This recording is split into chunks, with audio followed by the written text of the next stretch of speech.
ورسوله الذي أرسله بالحق بشيرا ونذيرا وداعيا إلى الله بإذنه وسراجا منيرا فقد قال الله تعالى في كلامه المجيد وفرقانه الحميد জবান ছেড়ে সকলে পড়েন আউযু বিল্লাহি মিনাশ শাইতানির রাজীম বিসমিল্লাহির রাহমানির রাহিম কুল্লু নাফসিন বিমা كسبت رهينة إلا أصحاب اليمين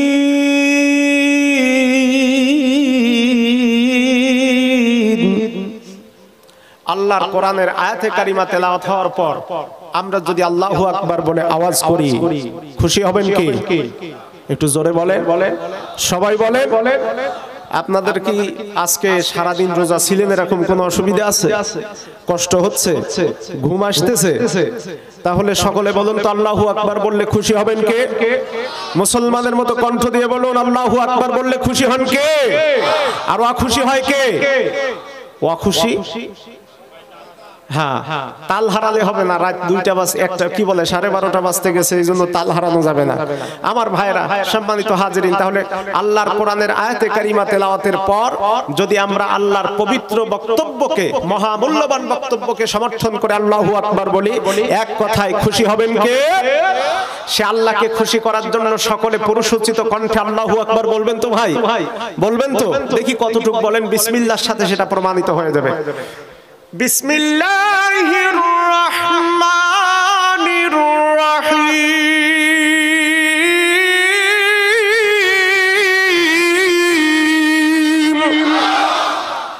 কুল্লু নাফসিন বিমা কাসাবাত রাহিনাতুন ইল্লা আসহাবাল ইয়ামিন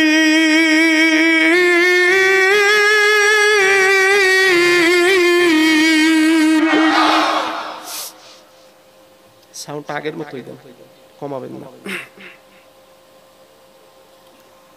ফি জান্নাতিন ইয়াতাসাআলুন আনিল মুজরিমিন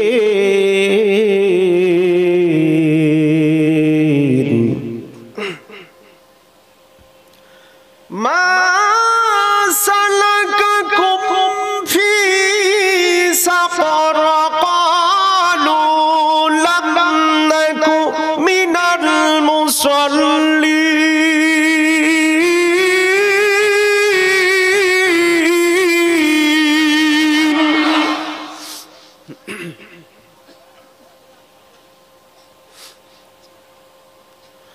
ولم نكن نطعم المسكين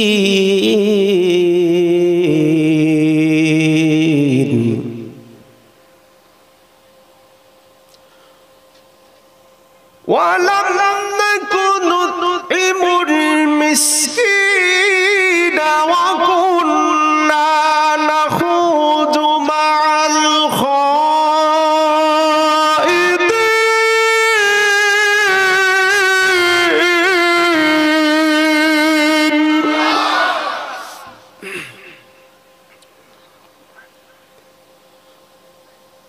وكنا نكذب بيوم الدين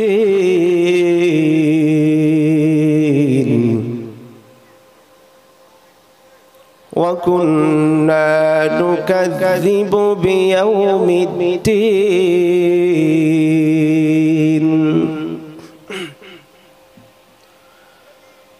قالوا لم نك من المصلين ولم نك نطعم المسكين المسكين وكنا نخوض مع الخائضين وكنا نكذب بيوم الدين.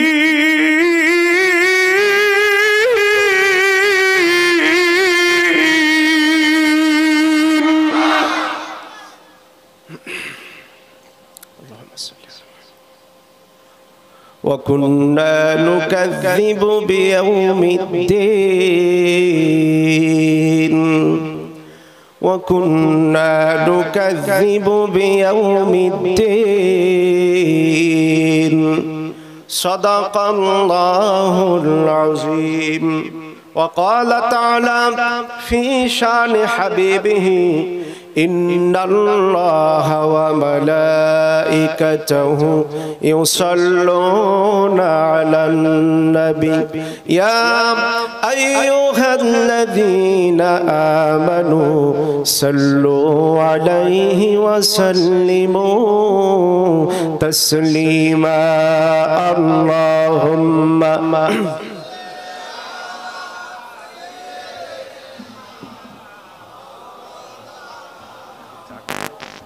চিনি ছাড়া একটু লাল চা যদি দেওয়া যায় ভালো হবে। মাওলানা মুহাম্মদ কোথায় ওরে এলাকাবাসী,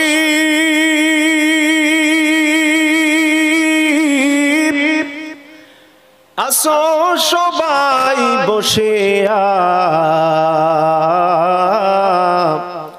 এসো সবাই দরুদ পড়ি সম্মেলনে আসিয়া।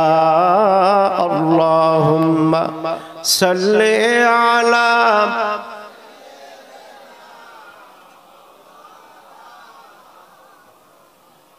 ওয়া আলা আলি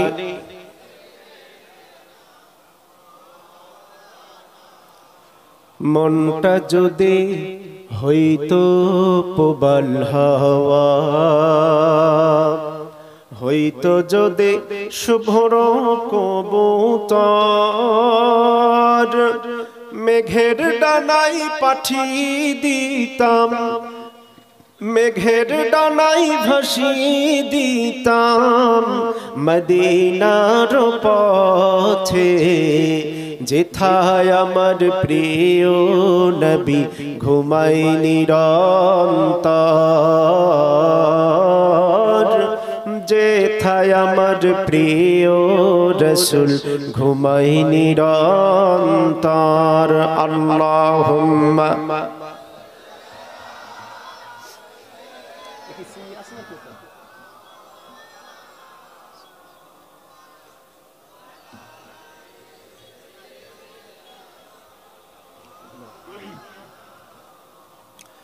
জিকির লা ইলাহা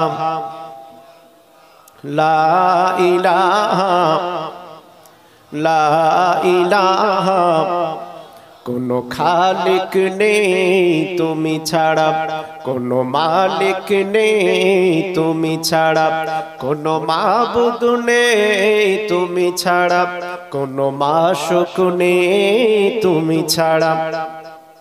এই জীবনে তোমারই মতো আপনার কেউ নাই, এখানে ওখানে সবখানে শুধু তোমাকে খুঁজে বেড়াই, তোমার জিকির মন হয় উজালা। লা ইলাহা, ফ্যানটা একটু অ্যাঙ্গেলে দেন, পুরো গায়ে লাগতেছে, ঠান্ডা মতো লাগতেছে। আরো জোরে লা ইলাহা, একটু হালকা অ্যাঙ্গেল দেন, এদিকে এদিকে এদিকে এদিকে, ঠিক আছে ঠিক আছে। ভাবনার আকাশে শুধু তুমি, বুকের জমিনে শুধু তুমি, ভাবনার আকাশে শুধু তুমি, বুকের জমিনে শুধু তুমি, নেই কোনো ভয় দ্বিধা সংশয় তুমি আমার রব, জীবনে মরণে সবখানে তুমি তুমি আমার সব, তোমার ফিকিরে মন হয় উতলা লা ইলাহা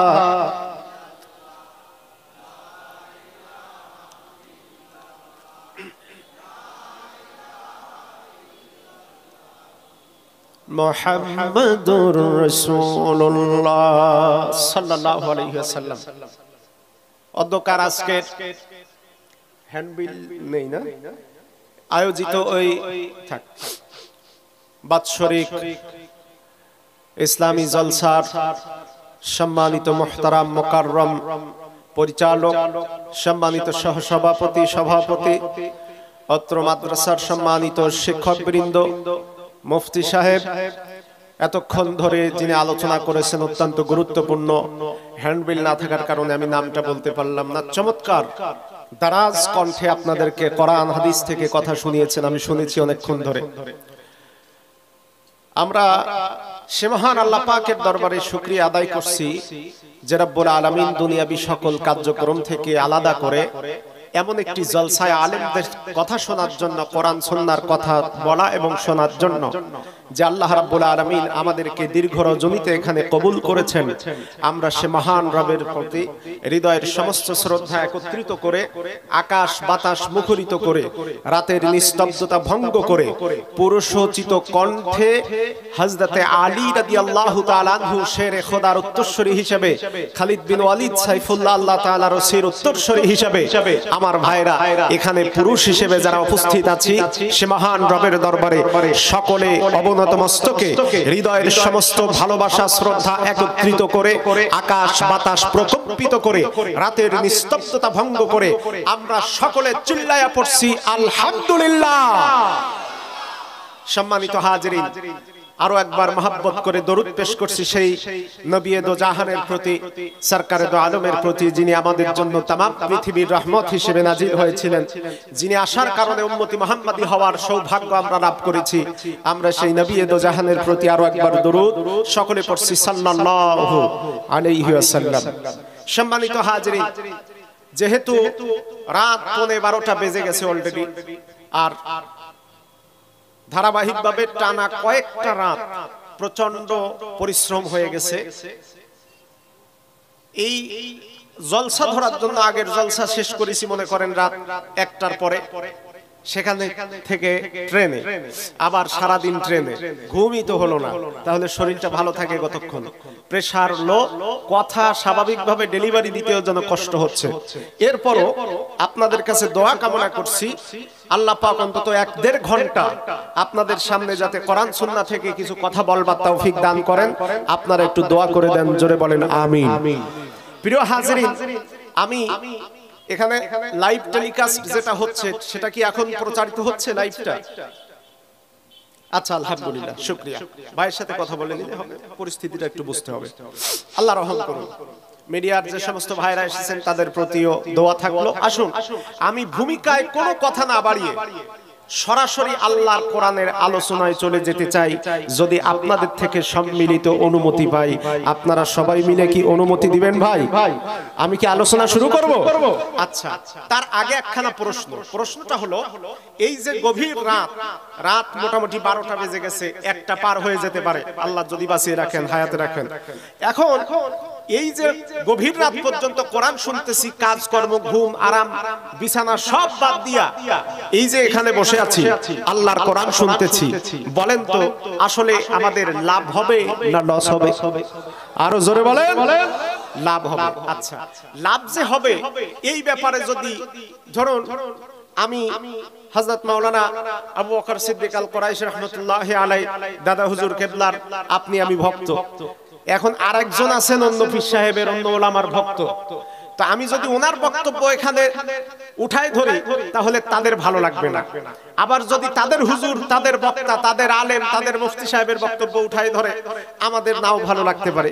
কিন্তু এক কথায় এই মাহফিল আর জলসায় আসার কারণে আল্লাহ পাক যে আমাদের একটা লাভের ব্যবস্থা করেছেন, এই দলিল যদি স্বয়ং মদিনার নবী রাসূল পাক সাল্লাল্লাহু আলাইহি ওয়াসাল্লাম আর মহান আল্লাহ পাকের পক্ষ থেকে আমাদের জন্য দলিল থাকে, তাহলে আমরা খুশি কম হব না বেশি হব? নারে তাকবীর। এবার আসেন দলিল। আমার ভাইরা, আল্লাহ রাব্বুল আলামিনের নবীজি হাদিসে পাকের ভিতরে বলেছেন, মান সালাকা তরিকান আলতামিস ফিহি ইলমা সাহালাল্লাহু লাহু বিহি তরিকান ইলাল জান্নাহ। জোরে বলেন আল্লাহু আকবার।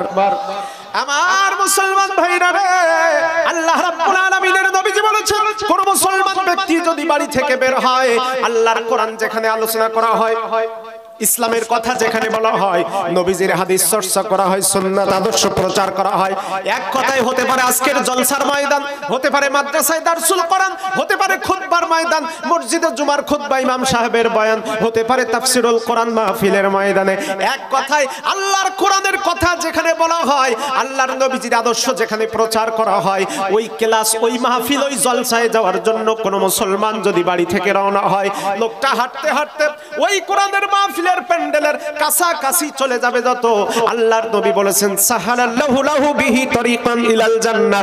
লোকটা হাঁটতে হাঁটতে ওই জলসা প্যান্ডেল, ওই আলোচনা অনুষ্ঠানের কাছাকাছি চলে যাবে যত, আল্লাহ পাক জান্নাতের রাস্তা তার কাছাকাছি করে দিয়ে দিবেন তত। আমার বিশ্ব নবীজি হাদিসে বুখারীর ভিতরে অন্যত্র বলেছেন, কোন মুসলমানদের কোন এলাকার ভিতর থেকে, একটা কওমের ভিতর থেকে একটা দল যদি একত্রিত হয়ে বসে থাকে, আর বসার পরে আতলুনা কিতাবাল্লাহ, ওদের ভিতরে যদি কিতাব থেকে তেলাওয়াত করা হয়, ওয়া ইয়াতাদারাসুনাহু বাইনাহুম, আর কোরআন থেকে তেলাওয়াতকৃত আয়াতের উপরে ওরা যদি তাফসীর করে, ওরা যদি আলোচনা করে, নসিহত করে, ওয়াজ করে, আল্লাহর নবী বলেছেন কোন কওম, কোন এলাকার কোন মুসলমানেরা এরকম একটা মাহফিলে বসে আল্লাহর কোরআন থেকে যখন আলোচনা করবে, হাদিস দলিল, কোন মিথ্যা কথা না, গল্প না, কিসসা না, আল্লাহর নবী বলেছেন ইয়াতলুনা কিতাবাল্লাহ, ওই মাহফিলের লোকজন নিজেদের ভিতরে কোরআনের আয়াত তেলাওয়াত করবে, ওয়া ইয়াতাদারাসুনাহু বাইনাহুম, আর সেই আয়াতের উপরে তারা আলোচনা করবে, নসিহত করবে। বিশ্ব নবীজি বলেন, ওই কোরআনের শ্রোতা মণ্ডলী প্যান্ডেলে শোনার জন্য যারা বসে থাকবে, তাদের জন্য আল্লাহ পাক খুশি হয়ে ইল্লা হাফাতহুমুল মালাইকা, আর সে আজিম থেকে নিরাপত্তা দেওয়ার জন্য একদল ফেরেশতা নাজিল করে দেন। জোরে বলেন সুবহানাল্লাহ। আল্লাহর নবী বলেন, শুধু ফেরেশতারা নিরাপত্তার দায়িত্ব পালন করে তা না, তারপরে তাদেরকে একটা পুরস্কার দেওয়া হয়। পুরস্কারটা হলো কোরআন হাদিসের মাহফিলে আলোচনা, জলসায় আলোচনা তারা শুনবে যতক্ষণ, ইল্লা নাযালাত আলাইহিমুস সাকিনাহ, আল্লাহর নবী বলেছেন ওরা জলসার প্যান্ডেলে বসে কোরআন থেকে আলোচনা শুনবে যতক্ষণ, নাযালাত আলাইহিমুস সাকিনাহ, আল্লাহর পক্ষ থেকে সাকিনাহ এবং রহমত নামক একটা চাদর দিয়া ওই কোরআনের মাহফিলের প্যান্ডেলের সকল শ্রোতাদের অন্তরে প্রশান্তি বহমান থাকবে ততক্ষণ। জোরে বলেন, আরো জোরে বলেন। এবার আবার আল্লাহর বক্তব্য শুনেন। আল্লাহ রাব্বুল আলামিন বলেন, ওয়া ইযা কুরিয়াল কুরআনু ফাসতামিউ লাহু ওয়া আনসিতু লাআল্লাকুম তুরহামুন।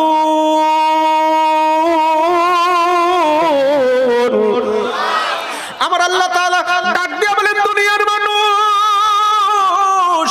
কোরআন তেলাওয়াত যেখানে করা হবে, কোরআনের আলোচনা যেখানে করা হবে, তেলাওয়াত করা যেখানে হবে, ওইখানে গিয়া যদি ভদ্রতার সাথে নড়াচড়া না করে, পরিবেশ নষ্ট না করে, যদি ভদ্রভাবে আদব প্রদর্শন করে আল্লাহর কোরআনের তেলাওয়াত শুনতে পারো, আমি আল্লাহ রাব্বুল আলামিন তোমাদেরকে ওয়াদা করলাম, বান্দারে, আমার মহব্বতের বান্দারে, আমি আল্লাহ তাআলা তোমাদেরকে খালি হাতে ফিরাবো না। লাআল্লাকুম তুরহামুন, আমি আল্লাহ পাক আমার পক্ষ থেকে রহমত নাজিল করে বান্দা তোমার গোটা জিন্দেগিটা আমি আল্লাহ ধন্য করে দিলাম। তাহলে আমার ভাইরা, এরপরে আরো অনেক কথা আছে। আল্লাহ পাক বলেছেন, ইউযাক্কির ফাইন্নায যিকরা তানফাউল মুমিনিন। আল্লাহ তাআলা ডাক দিয়ে বলেন, কোরআনের আলোচনা যখন হবে, তেলাওয়াত যখন হবে, যারা ঈমানদার হবে ওদের কোন কোনো না কোনো উপকার হবে, আমি আল্লাহ ওয়াদা করলাম। জোরে বলেন সুবহানাল্লাহ। সুতরাং অনেক লোক বলে এত জলসার আয়োজন করে লাভ কি, এত মাহফিল দিয়ে লাভ কি, হেদায়েত তো কারো হয় না। ভাইরে, হেদায়েতের মালিক আল্লাহ তাআলা, দুনিয়ার কোনো মানুষ হেদায়েত দিতে পারে না। কারণ সূরাতুল কাসাসের ভিতরে আল্লাহ রাব্বুল আলামিন বিশ্ব নবীজিকে ডাক দিয়ে বলেছেন, নবীজি ইন্নাকা লা তাহদি মান আহবাবতা। ওগো নবীজি, আপনার কাজ হলো কোরআনের দাওয়াত দেওয়া, আপনার কাজ হলো কোরআন তেলাওয়াত করা, নসিহত করা। আর হেদায়েত কার হবে? আপনি কাউকে ভালোবাসলেই তার যে হেদায়েত হবে এমনটা না, বরং হেদায়েত কার হবে এই ব্যাপারটা স্বয়ং আল্লাহ আমি আমার কাছে রেখে দিলাম। জোরে বলেন সুবহানাল্লাহ। আমার ভাইরা, এবার আসুন তাহলে এক কথায় এই 10 মিনিটের আলোচনায় বোঝা গেল আল্লাহর কোরআনের মাহফিলে যদি 1 ঘন্টা সময় ব্যয় করা হয়, লাভ হবে না, লস হবে না, বরং কি হবে? আরো জোরে বলেন আমার ভাইরা। সুতরাং আমি পবিত্র কোরআনুল কারীম থেকে সূরাতুল মুদ্দাসসির, পবিত্র কোরআন শরীফের 114টা সূরা, 74 নম্বর সূরা। একটু জোরে বলেন কত নম্বর সূরা? একটু মুখস্থ করায় দেই। পবিত্র কোরআন শরীফে মোট সূরা আছে যেন কয়টা? 100, অল্প কয়েকজনে বলেছেন। এবার সবাই বলেন তাহলে, পবিত্র কোরআন শরীফে 114টা সূরা। কয়টা সূরা? 114টা। আর আমি যে সূরাটা তেলাওয়াত করেছি এইটার রোল নম্বর যেন কত? 74 নম্বর। 74 নম্বর সূরা। এই সূরাটা পবিত্র কোরআন কারীমের 30টা পারার ভিতরে 29 নম্বর পারায় আল্লাহ পাক সন্নিবেশিত করেছেন। আর এই সূরাটা রাসূলের মাক্কি জিন্দেগিতে নাজিল হয়েছে, যার কারণে তাকে মাক্কি সূরা বলা হয়। আমার ভাইরা, ছোট্ট করে একটু বুঝাই দেই, অনেকে হয়তো জানেন না। রাসূল সাল্লাল্লাহু আলাইহি ওয়াসাল্লামের মাক্কি জিন্দেগিতে যতগুলি সূরা নাজিল হয়েছে তাদেরকে বলা হয় মাক্কি সূরা। আল্লাহর রাসূল কাফেরদের নির্যাতন সহ্য না করতে পেরে আল্লাহর হুকুমে হিজরত করে মক্কা থেকে মদিনায় যাওয়ার পর মাদানী জিন্দেগিতে যতগুলি সূরা নাজিল হয়েছে সেগুলিকে বলা হয় মাদানী সূরা। তো এই সূরাটা মাক্কি। এর শানে নুজুল সম্পর্কে ছোট্ট একটি ঘটনা বলি। মুত্তাফাকুন আলাইহি হাদিস, অর্থাৎ হযরতে ইমাম বুখারী রাহমাতুল্লাহি আলাইহি, ইমাম মুসলিম রাহিমাহুল্লাহ, এনারা দুইজন যে হাদিসের উপরে যেই হাদিসটা দুইজনের কিতাবে স্থান পেয়েছে, মুত্তাফাকুন আলাইহি হাদিস বলা হয়।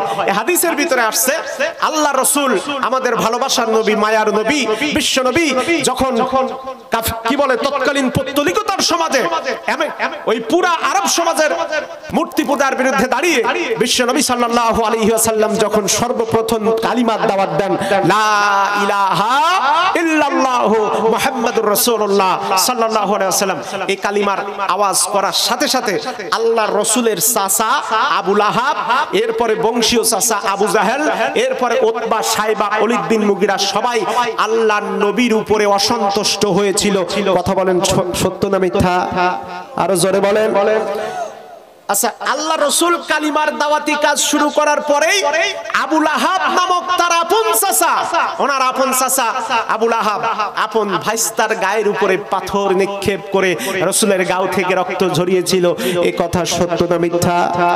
আরো জোরে বলেন সত্য না মিথ্যা? আচ্ছা, একটু ছোট্ট করে আবার জবাব দেন তো। আল্লাহর নবী জন্মগ্রহণের পর আল্লাহর নবীকে নিয়ে কি বলে আপনার আবু জাহেল, এরপরে আবু লাহাব, উতবা, শাইবা, ওলীদ বিন মুগিরা, এরা সবাই রাসূলকে ভালোবাসতো। কথা সত্য না?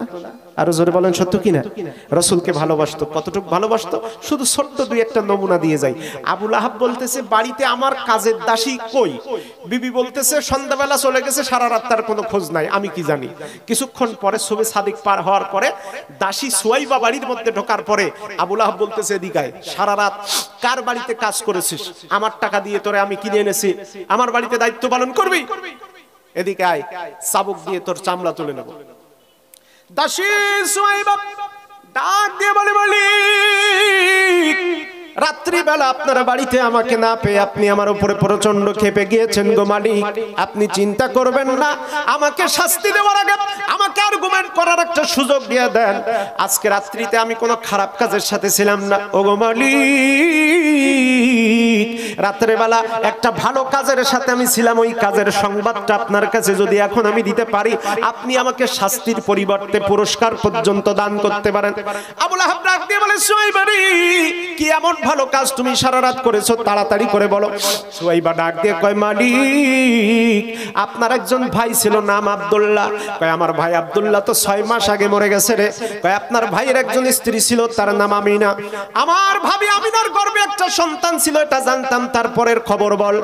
সুয়াইবা ডাক দিয়ে কয়, মালিক, আপনার ওই ভাবি আমিনার গর্ভ থেকে আকাশের মালিক আল্লাহ রাব্বুল আলামিন আজকে সুবে সাদিকের সময় আপনাদেরকে একটা ভাইপো, একটা পুত্র সন্তান দান করেছেন। আর আপনার ওই ভাইপো ওই পুত্র সন্তানটা জন্মগ্রহণ করবার পরে আপনার বাবা খাজা আব্দুল মুত্তালিব আমাদের সবার সামনে ওই পুত্র সন্তানের নাম রেখে দিয়েছে মুহাম্মদ বিন আব্দুল্লাহ। এবার ডাক দিয়ে বলে, এ দাসীরা, সারা রাত তোমাকে আমার বাড়িতে খুঁজে না পেয়ে প্রচন্ড রাগ করেছিলাম, কিন্তু আমার ভাতিজা মুহাম্মদ বিন আব্দুল্লাহর জন্মের খবরটা সবার আগে আমার কাছে তুমি যেহেতু দিয়েছো, আজকে আমি তোমার অপরাধ মাফ করে দিলাম এবং দাসত্বের জীবন থেকে আজীবন তোমারে আমি মাফ করে দিলাম। জোরে বলেন সুবহানাল্লাহ। ডাক দিয়ে কয়, এইবার সুয়াইবা বলতেছে, মালিক, মুহাম্মদ বিন আব্দুল্লাহ আপনার ভাইপো ভাইস্তা, তার জন্মের খবর শুনেই এত খুশি আপনি কি তার চেহারার বর্ণনা শুনবেন? আল্লাহু আকবার। জোরে বলেন সুবহানাল্লাহ। আবু লাহাব ডাক দিয়ে বলে, সুয়াইবা রে, আমার ভাতিজা, আমার ভাইপো মুহাম্মদ বিন আব্দুল্লাহর চেহারার বর্ণনা একটু বল, আর দেরি হয় না রে।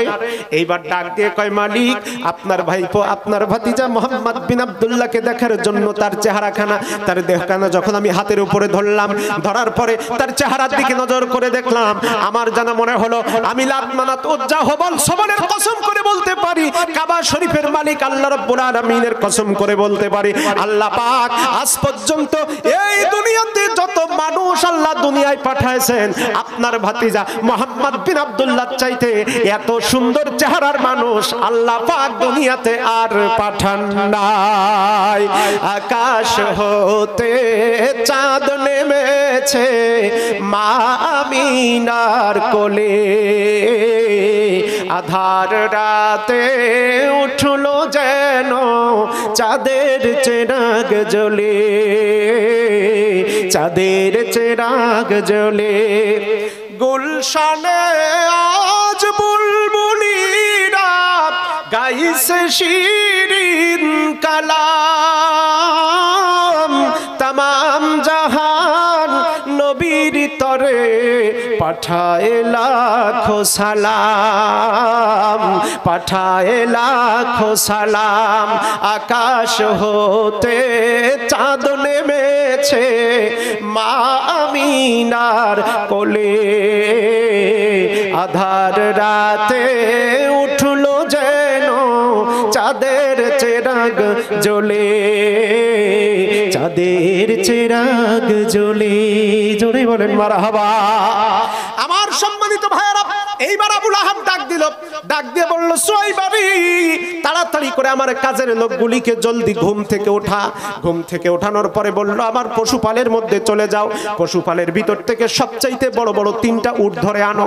3টা উট যখন ধরে আনা হলো, আবু লাহাব তাড়াতাড়ি করে জবাই করে দেওয়ার পরে কাজের লোকেরা ডাক দিয়ে কয়, মালিক, এতগুলি গোশত, 3টা উটের অন্তত 30টা গরুর সমান গোশত, এতগুলো গোশত আমরা কি করব?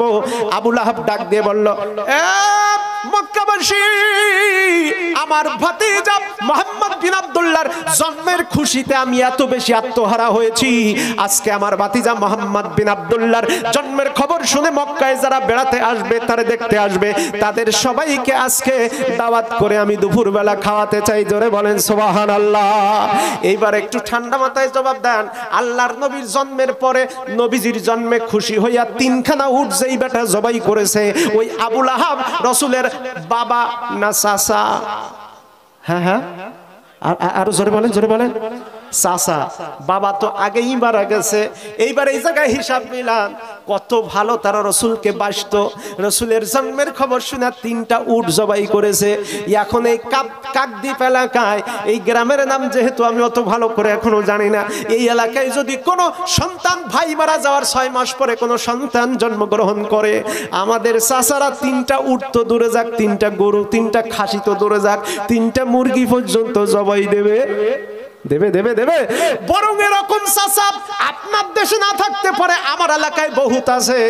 ভাই মারা যাওয়ার 6 মাস পরে যখন শুনে ওই ভাইয়ের স্ত্রীর গর্ভ থেকে আবার একটা ভাইপো জন্মগ্রহণ করেছে, উয়া বলে ডাক মেরেছে, এই চাচা গভীর রাত্রে চিন্তা করে, হায় রে, ভাই মারা গেছে 5-6 মাস আগে, ভাইয়ের আরেকটা ছেলে সন্তান হয়েছে, এ তো মাঠের জমি, ঘাটের জমি, বাড়ির জমির মালিক হয়ে দাঁড়াইলো। এইবার কৌশল কইরা উকিল বাবুরে টাকা খাওয়াইয়া জাল দলিল কইরা চাচা ভাইস্তার জমি দলিল লেখা নাই, চুরি করে ভাগনা ভাইস্তাদের জমি ফাঁকি দিয়া লেখে। এরকম চাচা আমাদের দেশে আছে, এ দেশে মোটে নেই। হ্যাঁ হ্যাঁ হ্যাঁ, ওই মাল এদিকেও আছে। আমার ভাইয়েরা, এবার কথা বেড়ে যায়। সম্মানিত ভাইয়েরা আমার, অনেকে মনে মনে বলতে পারেন, হুজুর বিশ্বনবীজির জীবনী থেকে চমৎকার একটা ঘটনা বলতে গিয়া হঠাৎ করে আবার জমি জায়গা চোরের পিছনে কেন লাগলেন? যদি এই চুরির বিধানটা রজবের মাসের 27 তারিখে আমরা, সম্মানিত হাজরিন, রজব মাসের 27 তারিখে আমরা মেরাজের রাত্রি পালন করি, কিন্তু আসলে জানি না ওই রাত্রিতে আল্লাহ রাব্বুল আলামিন ফৌজদারি দণ্ডবিধির উপরে 14টা আইন গোটা বিশ্ব কিভাবে পরিচালিত হবে, এই ধরনের 14টা আইন দিয়ে সূরা বনী ইসরাঈলের ভিতরে সেগুলি আছে। আল্লাহ তার নবীকে আইন শিক্ষা দিয়েছেন, রাষ্ট্র পরিচালনা, দেশ পরিচালনা, সমাজ পরিচালনা। আজকে মুসলমান এই আসল কথাগুলি থেকে দূরে থাকার কারণে সেই মুসলমান তাম পৃথিবীতে অর্ধ পৃথিবী করিয়াছে শাসন, দুলার তখতে বসি, ওরে খেজুর পাতার প্রাসাদ তোর বারে বারে গেছে খসে। আমার ভাইরা, তামাম এই পৃথিবীতে মুসলমানদের অবস্থান কোথায় ছিল? পিছনের ইতিহাস একটু পড়ে দেখেন। মুসলমানেরা আল্লাহর কোরআনের মৌলিক বিধানের শিক্ষা থেকে দূরে সরে যাবার কারণে, টুপি নিয়ে, পাঞ্জাবি নিয়ে, হুজুর আর মুফতি নিয়ে মারামারি করবার কারণে মুসলমানের নেতৃত্বের আসনে নাই, বরং মুসলমান এখন তেল দিয়া জীবন যাপন চালানো লাগে। মুসলমান, আপনার বক্তা আরেকজন হতে পারে, আপনার মাসলাক আরেকটা হতে পারে, আপনার পীর সাহেব অন্যজন হতে পারে, কিন্তু ইসলাম সবার।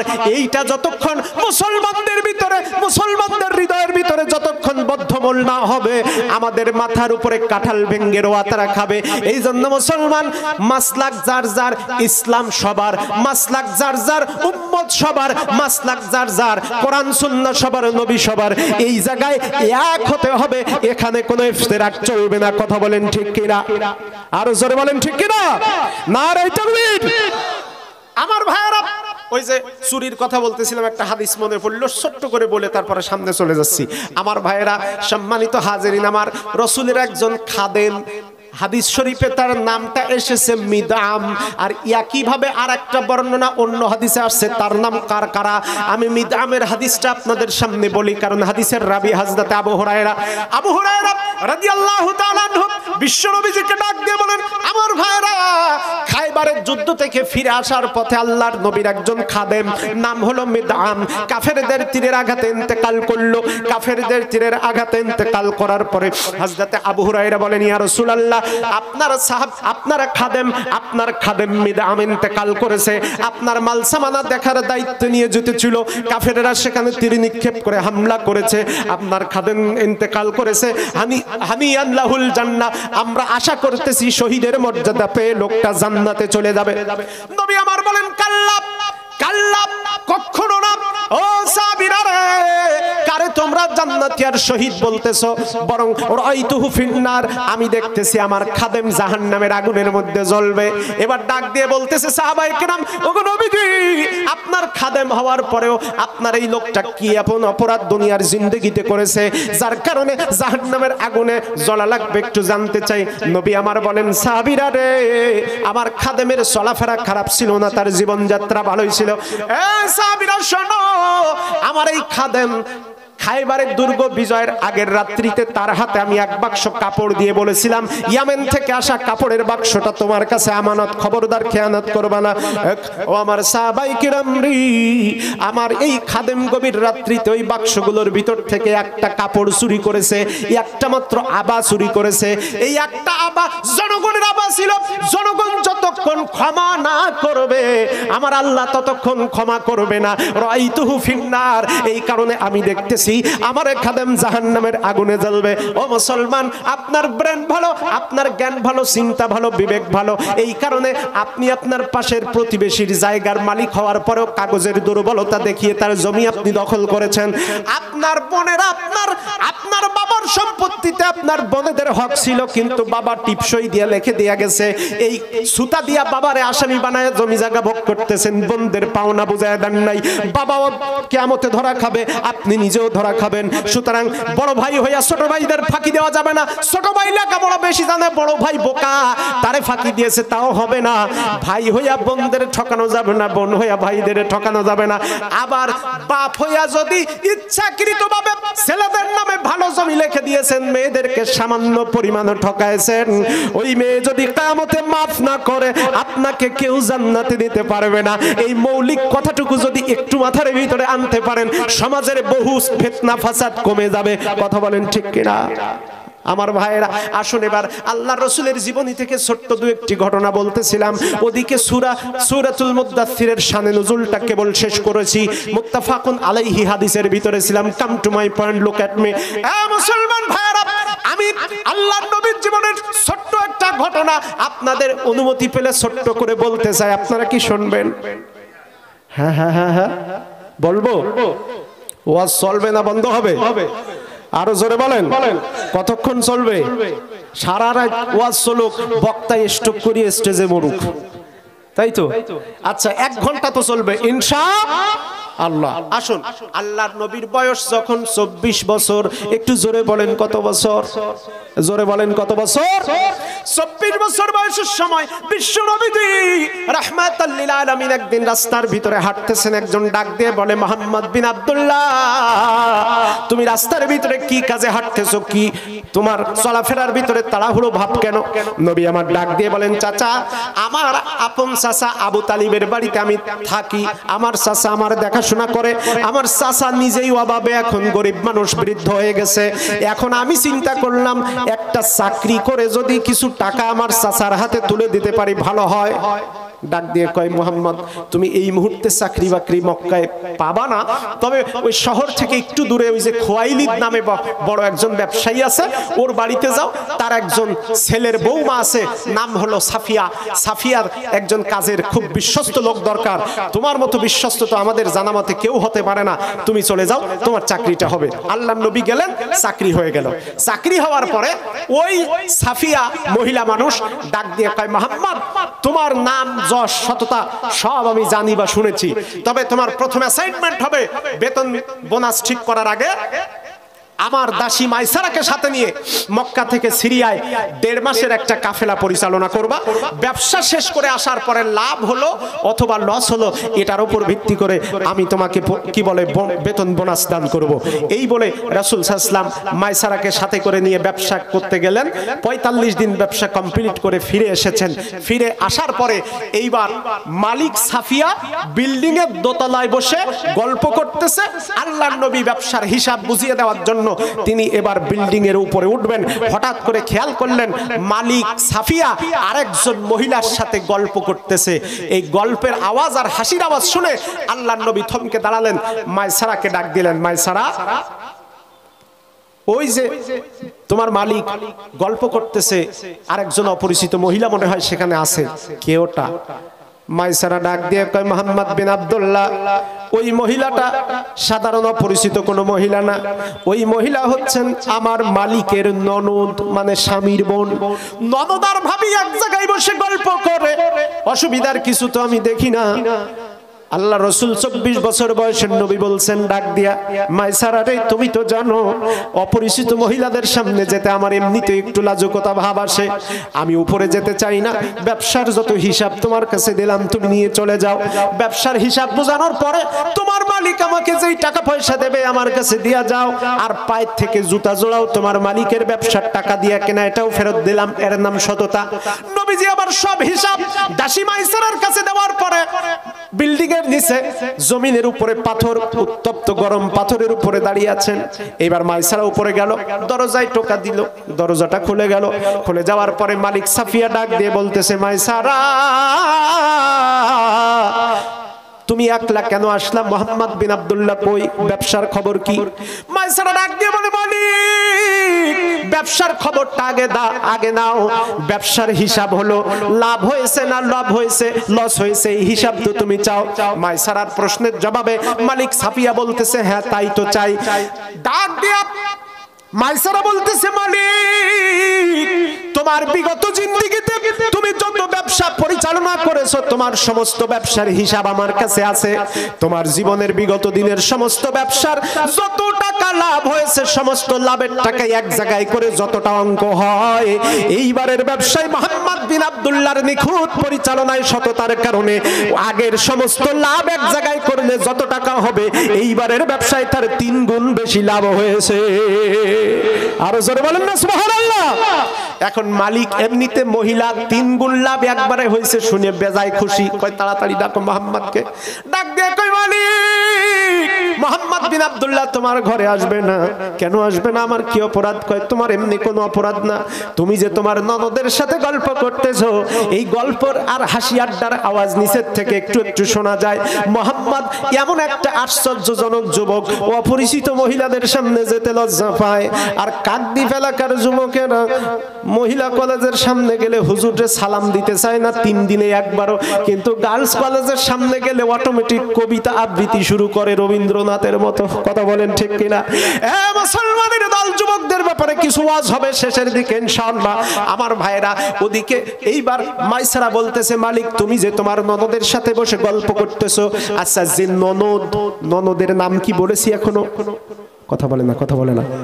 ননদের নামটা বলবো যখন শ্রদ্ধার যদি হয় চিল্লায়া সুবহানাল্লাহ বলবেন তখন। মুসলমানের দল এইবার মাইসারা বলে, মালিক তুমি যে তোমার ননদের সাথে গল্প করতেছো এইটা নিচ থেকে শোনা যায়। মোহাম্মদ অপরিচিত মহিলাদের সামনে যেতে লজ্জা পায়, এই কারণে সামনে আসতে চায় না। এইবার যে ননদ বসে রয়েছে ওই ননদ মহিলা ডাক দিয়ে বলতেছে, মাইসারা এরকম যুবকের নাম তো কোনোদিন শুনি নাই। এই আইয়ামে জাহেলিয়া মক্কার ভিতরে মুহাম্মদ বিন আব্দুল্লাহর মতো এত স্বচ্ছ চরিত্রের ভালো চরিত্রের যুবক এখনো আছে। মহিলাদের সামনে গিয়া নিজের পাওনা বুঝে নিতে লজ্জা পায়। এই যুবককে একটু দেখতে মনে চায়। ভাবিকে ডাক দিয়ে বলতেছে, ভাবি আমি মুহাম্মদকে দেখতে চাই। যেই ননদ যেই মহিলাটা ডাক দিয়ে বলেছে, ভাবি আমি মুহাম্মদ বিন আব্দুল্লাহকে দেখতে চাই, ওই ননদ ওই মহিলাটা দুনিয়ার কোনো সাধারণ মহিলা না। ওই মহিলাটার নাম হলেন উম্মুল মুমিনিন হযরতে খাদিজাতুল কুবরা রাদিয়াল্লাহু তাআলা আনহা। আমার ভাইরা খাদিজাতুল কুবরা যখনই বলেছেন, ভাবি আমি ওই মুহাম্মদ বিন আব্দুল্লাহকে একটু দেখতে চাই, ভাবি বলতেছে আমিও তো এরকম একটা সুযোগের অপেক্ষায়, চলো যাই মুহাম্মদ বিন আব্দুল্লাহকে দেখায় আসে। এই বলে খাদিজার হাতখানা ধরে ভাবি সাফিয়া বিল্ডিং এর ছাদের কিনারে নিলেন। ডাক দিয়ে বললেন, ও খাদিজা তাকায় দেখো ওই যে পাথরের উপরে দাঁড়িয়ে আছে ওটাই মুহাম্মদ বিন আব্দুল্লাহ। খাদিজাতুল কুবরা ডাক দিয়ে বলেন, এ দুনিয়াবাসী মুহাম্মদ বিন আব্দুল্লাহকে যেদিন আমি প্রথম দেখলাম, আমি যখন তার পায়ের দিকে খেয়াল করলাম দেখলাম পায়ে কোনো জুতা নাই, পুরা গনগনে পাথরের উপরে দাঁড়িয়ে আছে, আগুনের মতো গরম পাথর। মক্কা মদিনার ভিতরে 60-50 ডিগ্রি সেলসিয়াস তাপমাত্রা। এত গরম তাপমাত্রার ভিতরে খালি পায়ে একটা লোক জুতা ছাড়া পাথরের উপরে দাঁড়িয়ে আছে, চেহারার ভিতরে কোনো ক্লান্তির ছাপ নাই। এইটা দেখে আমি বড় অবাক হয়ে বারবার তার পাও থেকে মাথা অবধি দেখতে লাগলাম। কে যেন ডাক দিয়েছে, খাদিজা মুহাম্মদ বিন আব্দুল্লাহর শুধু পাও থেকে মাথা পর্যন্ত দেখলাম, একটু আসমানের দিকে তাকাও। আমি খাদিজা যখন আসমানের দিকে তাকালাম, আমি তাকায় দেখলাম আসমানের এক খণ্ড মেঘ এসে মুহাম্মদ বিন আব্দুল্লাহর মাথার উপরে ছায়া দান করে আছে। আর জোরে বলেন সুবহানাল্লাহ। রহমতে আলম তুমি, রহমতে আলম নবী জানে দো জাহান, রহমতে আলম নবী জানে দো জাহান। সাহাবীরা আতর বানায় ওই নবীজির ঘাম, সাহাবীরা আতর বানায় ওই নবীজির ঘাম। আমার ভাইরা রাগ করতেছেন আপনারা? চলবে? আরো জোরে বলেন চলবে? নারায়ে তাকবীর। তোমরা আরো শুনবানি সুন্দর কাহিনী, আরো শুনবানি সুন্দর কাহিনী জান্নাতের ওই রুমে রুমে লেখা নবীর নাম জান্নাতের ওই রুমে রুমে লেখা নবীর নাম শোনো মানব জানো কেমন আমার নবীজি যাহার পাগল চন্দ্র সূর্য তারকারাজি শোনো মানব জানো কেমন আমার নবীজি যাহার পাগল চন্দ্র সূর্য তারকারাজি রে যাহার পাগল চন্দ্র সূর্য তারকারাজি তোমরা আরো শুনবানি সুন্দর কাহিনী জান্নাতের ওই রুমে রুমে লেখা নবীর নাম জান্নাতের ওই রুমে রুমে লেখা নবীর নাম জোরে বলেন মারহাবা। সম্মানিত ভাইরা এইবারে এখানেই আসল আমি যেই কাহিনীটা বলার জন্য নিয়েছিলাম ঘটনাটা আমার ভাইরা খাদিজাতুল কুবরা যখনই দেখলেন আল্লাহর নবীর মাথার উপরে একটা মেঘ ছায়া দান করে আছে খাদিজাতুল কুবরা ঘরের ভিতরে চলে গেলেন দরজাটা লক করে দিলেন আর বাইরে আসেন না কথা বলেন না ঠিকমতো কারোর সাথে ভাবি এই দৃশ্য লক্ষ্য করলো দুই একদিন যাওয়ার পরে ভাবি ডাক দিয়ে কয় খাদিজা রে মুহাম্মদ বিন আব্দুল্লাহ রে দেখার পর থেকে তোমার চলাফেরার ভিতরে কেন অসংলগ্নতা কেন তুমি ছটফট করো ঠিকমতো কারোর সাথে কথা বলো না তোমার চেহারার ভিতরে মনোমালিন্য ভাব কেন ডাক দিয়ে খাদিজা বলে ভাবি তোমার কাছে আমার একটা দাবিটা হলো তুমি যদি সত্যি আমার মনের কষ্ট বুঝতে চাও তাহলে আমার কষ্টের কথা শুনবার আগে ওই মুহাম্মদ বিন আব্দুল্লাহ রে আমার ব্যবসার ম্যানেজার হিসেবে নিয়োগ দিয়া দাও জোরে বলেন সুবহানাল্লাহ। আমার ভাইরা এইবার একটুখানি ঘটনা বলি এই খাদিজাতুল কুবরার আজকের এই ঘটনার আগে বিয়া হয়েছে দুইবার জোরে বলেন কয়বার আরো জোরে বলেন মুসলমান জোরে বলেন কয়বার প্রথমবার যখন বিয়ে হলো ওই স্বামী কোটি কোটি টাকার মালিক এখন ওই বেটা কিছুদিন পরে মারা গেল 6 বছর পরে কেউ বলেছেন 3 বছর পরে মারা গেল মারা যাওয়ার সময় তার যত টাকা ছিল ডাক দিয়ে কয় খাদিজা রে আমার তো উত্তরসূরি কেউ নাই তো আমার কি বলে ভাই নাই বোন নাই বাবা নাই মা নাই তো তুমি এই সম্পদ তোমার দায়িত্বে রাখো ভালো কাজে খরচ করবা খাদিজাতুল কুবরা সেই সম্পত্তির মালিক কিছুদিন পর আবার একটা বিয়ে হয়েছে ওই বেটা মারা গেছে 3 মাস পর তার যত টাকা ছিল সেও খাদিজাকে দিয়ে মারা গেল এখন খাদিজা দুই স্বামীর থেকে হাজার হাজার দিরহামের মালিক আবার পৈতৃক সূত্রে তার বাপের থেকে বিরাট সম্পদের মালিক হয়েছে সব মিলে দেখা গেল গোটা মক্কার সমস্ত ব্যবসায়ীরা মিলে যত টাকা 1 লাখ খাদিজা তার চাইতে ডবল টাকা আরো জোরে বলেন সিরাত ইবনে হিশামে একটুখানি ঘটনার একটা কি বলে একটু সামান্য নির্দেশনা তারা পয়েন্ট একটু লিখেছে যে খাদিজার এই টাকা পয়সা এমনিতে খাদিজা একজন বিদেশী মানুষ মানে ভালো পবিত্র মানুষ আবার তার সম্পত্তি অনেক বেশি আর আগে যেহেতু দুবার বিয়ে হয়ে গেছে এখন একটু নরমাল পাত্র তো সুযোগ পাইতেই পারে এই চিন্তা করে আবু জাহেল নিজে বিয়ের প্রস্তাব দিয়ে খাদিজার কাছে ঘটক পাঠাইছে খাদিজা ডাক দিয়ে আব্বা আজকের ঘটক কে পাঠাইলো আবু জাহেল পাঠাইছে তখন তার নাম আবু জাহেল না ওমর ইবনুল হিশাম ওরফে আবুল হেকাম ডাক দিয়ে আব্বাজান আজকে যেই খাদিজার জন্য বিয়ার প্রস্তাব হিসাবে আবু জাহেল ঘটক পাঠাইলো তাহলে বোঝা গেল আমি সামান্যতম এদিক ওদিক হয়ে গিয়েছে আমার দুইবার বিবাহ হয়েছে দুইটা স্বামী মারা গেছে বিয়ের আল্লাহ আমার মিটে গেছে আমি খাদিজা আজকে ওয়াদা করলাম কসম করলাম খাদিজা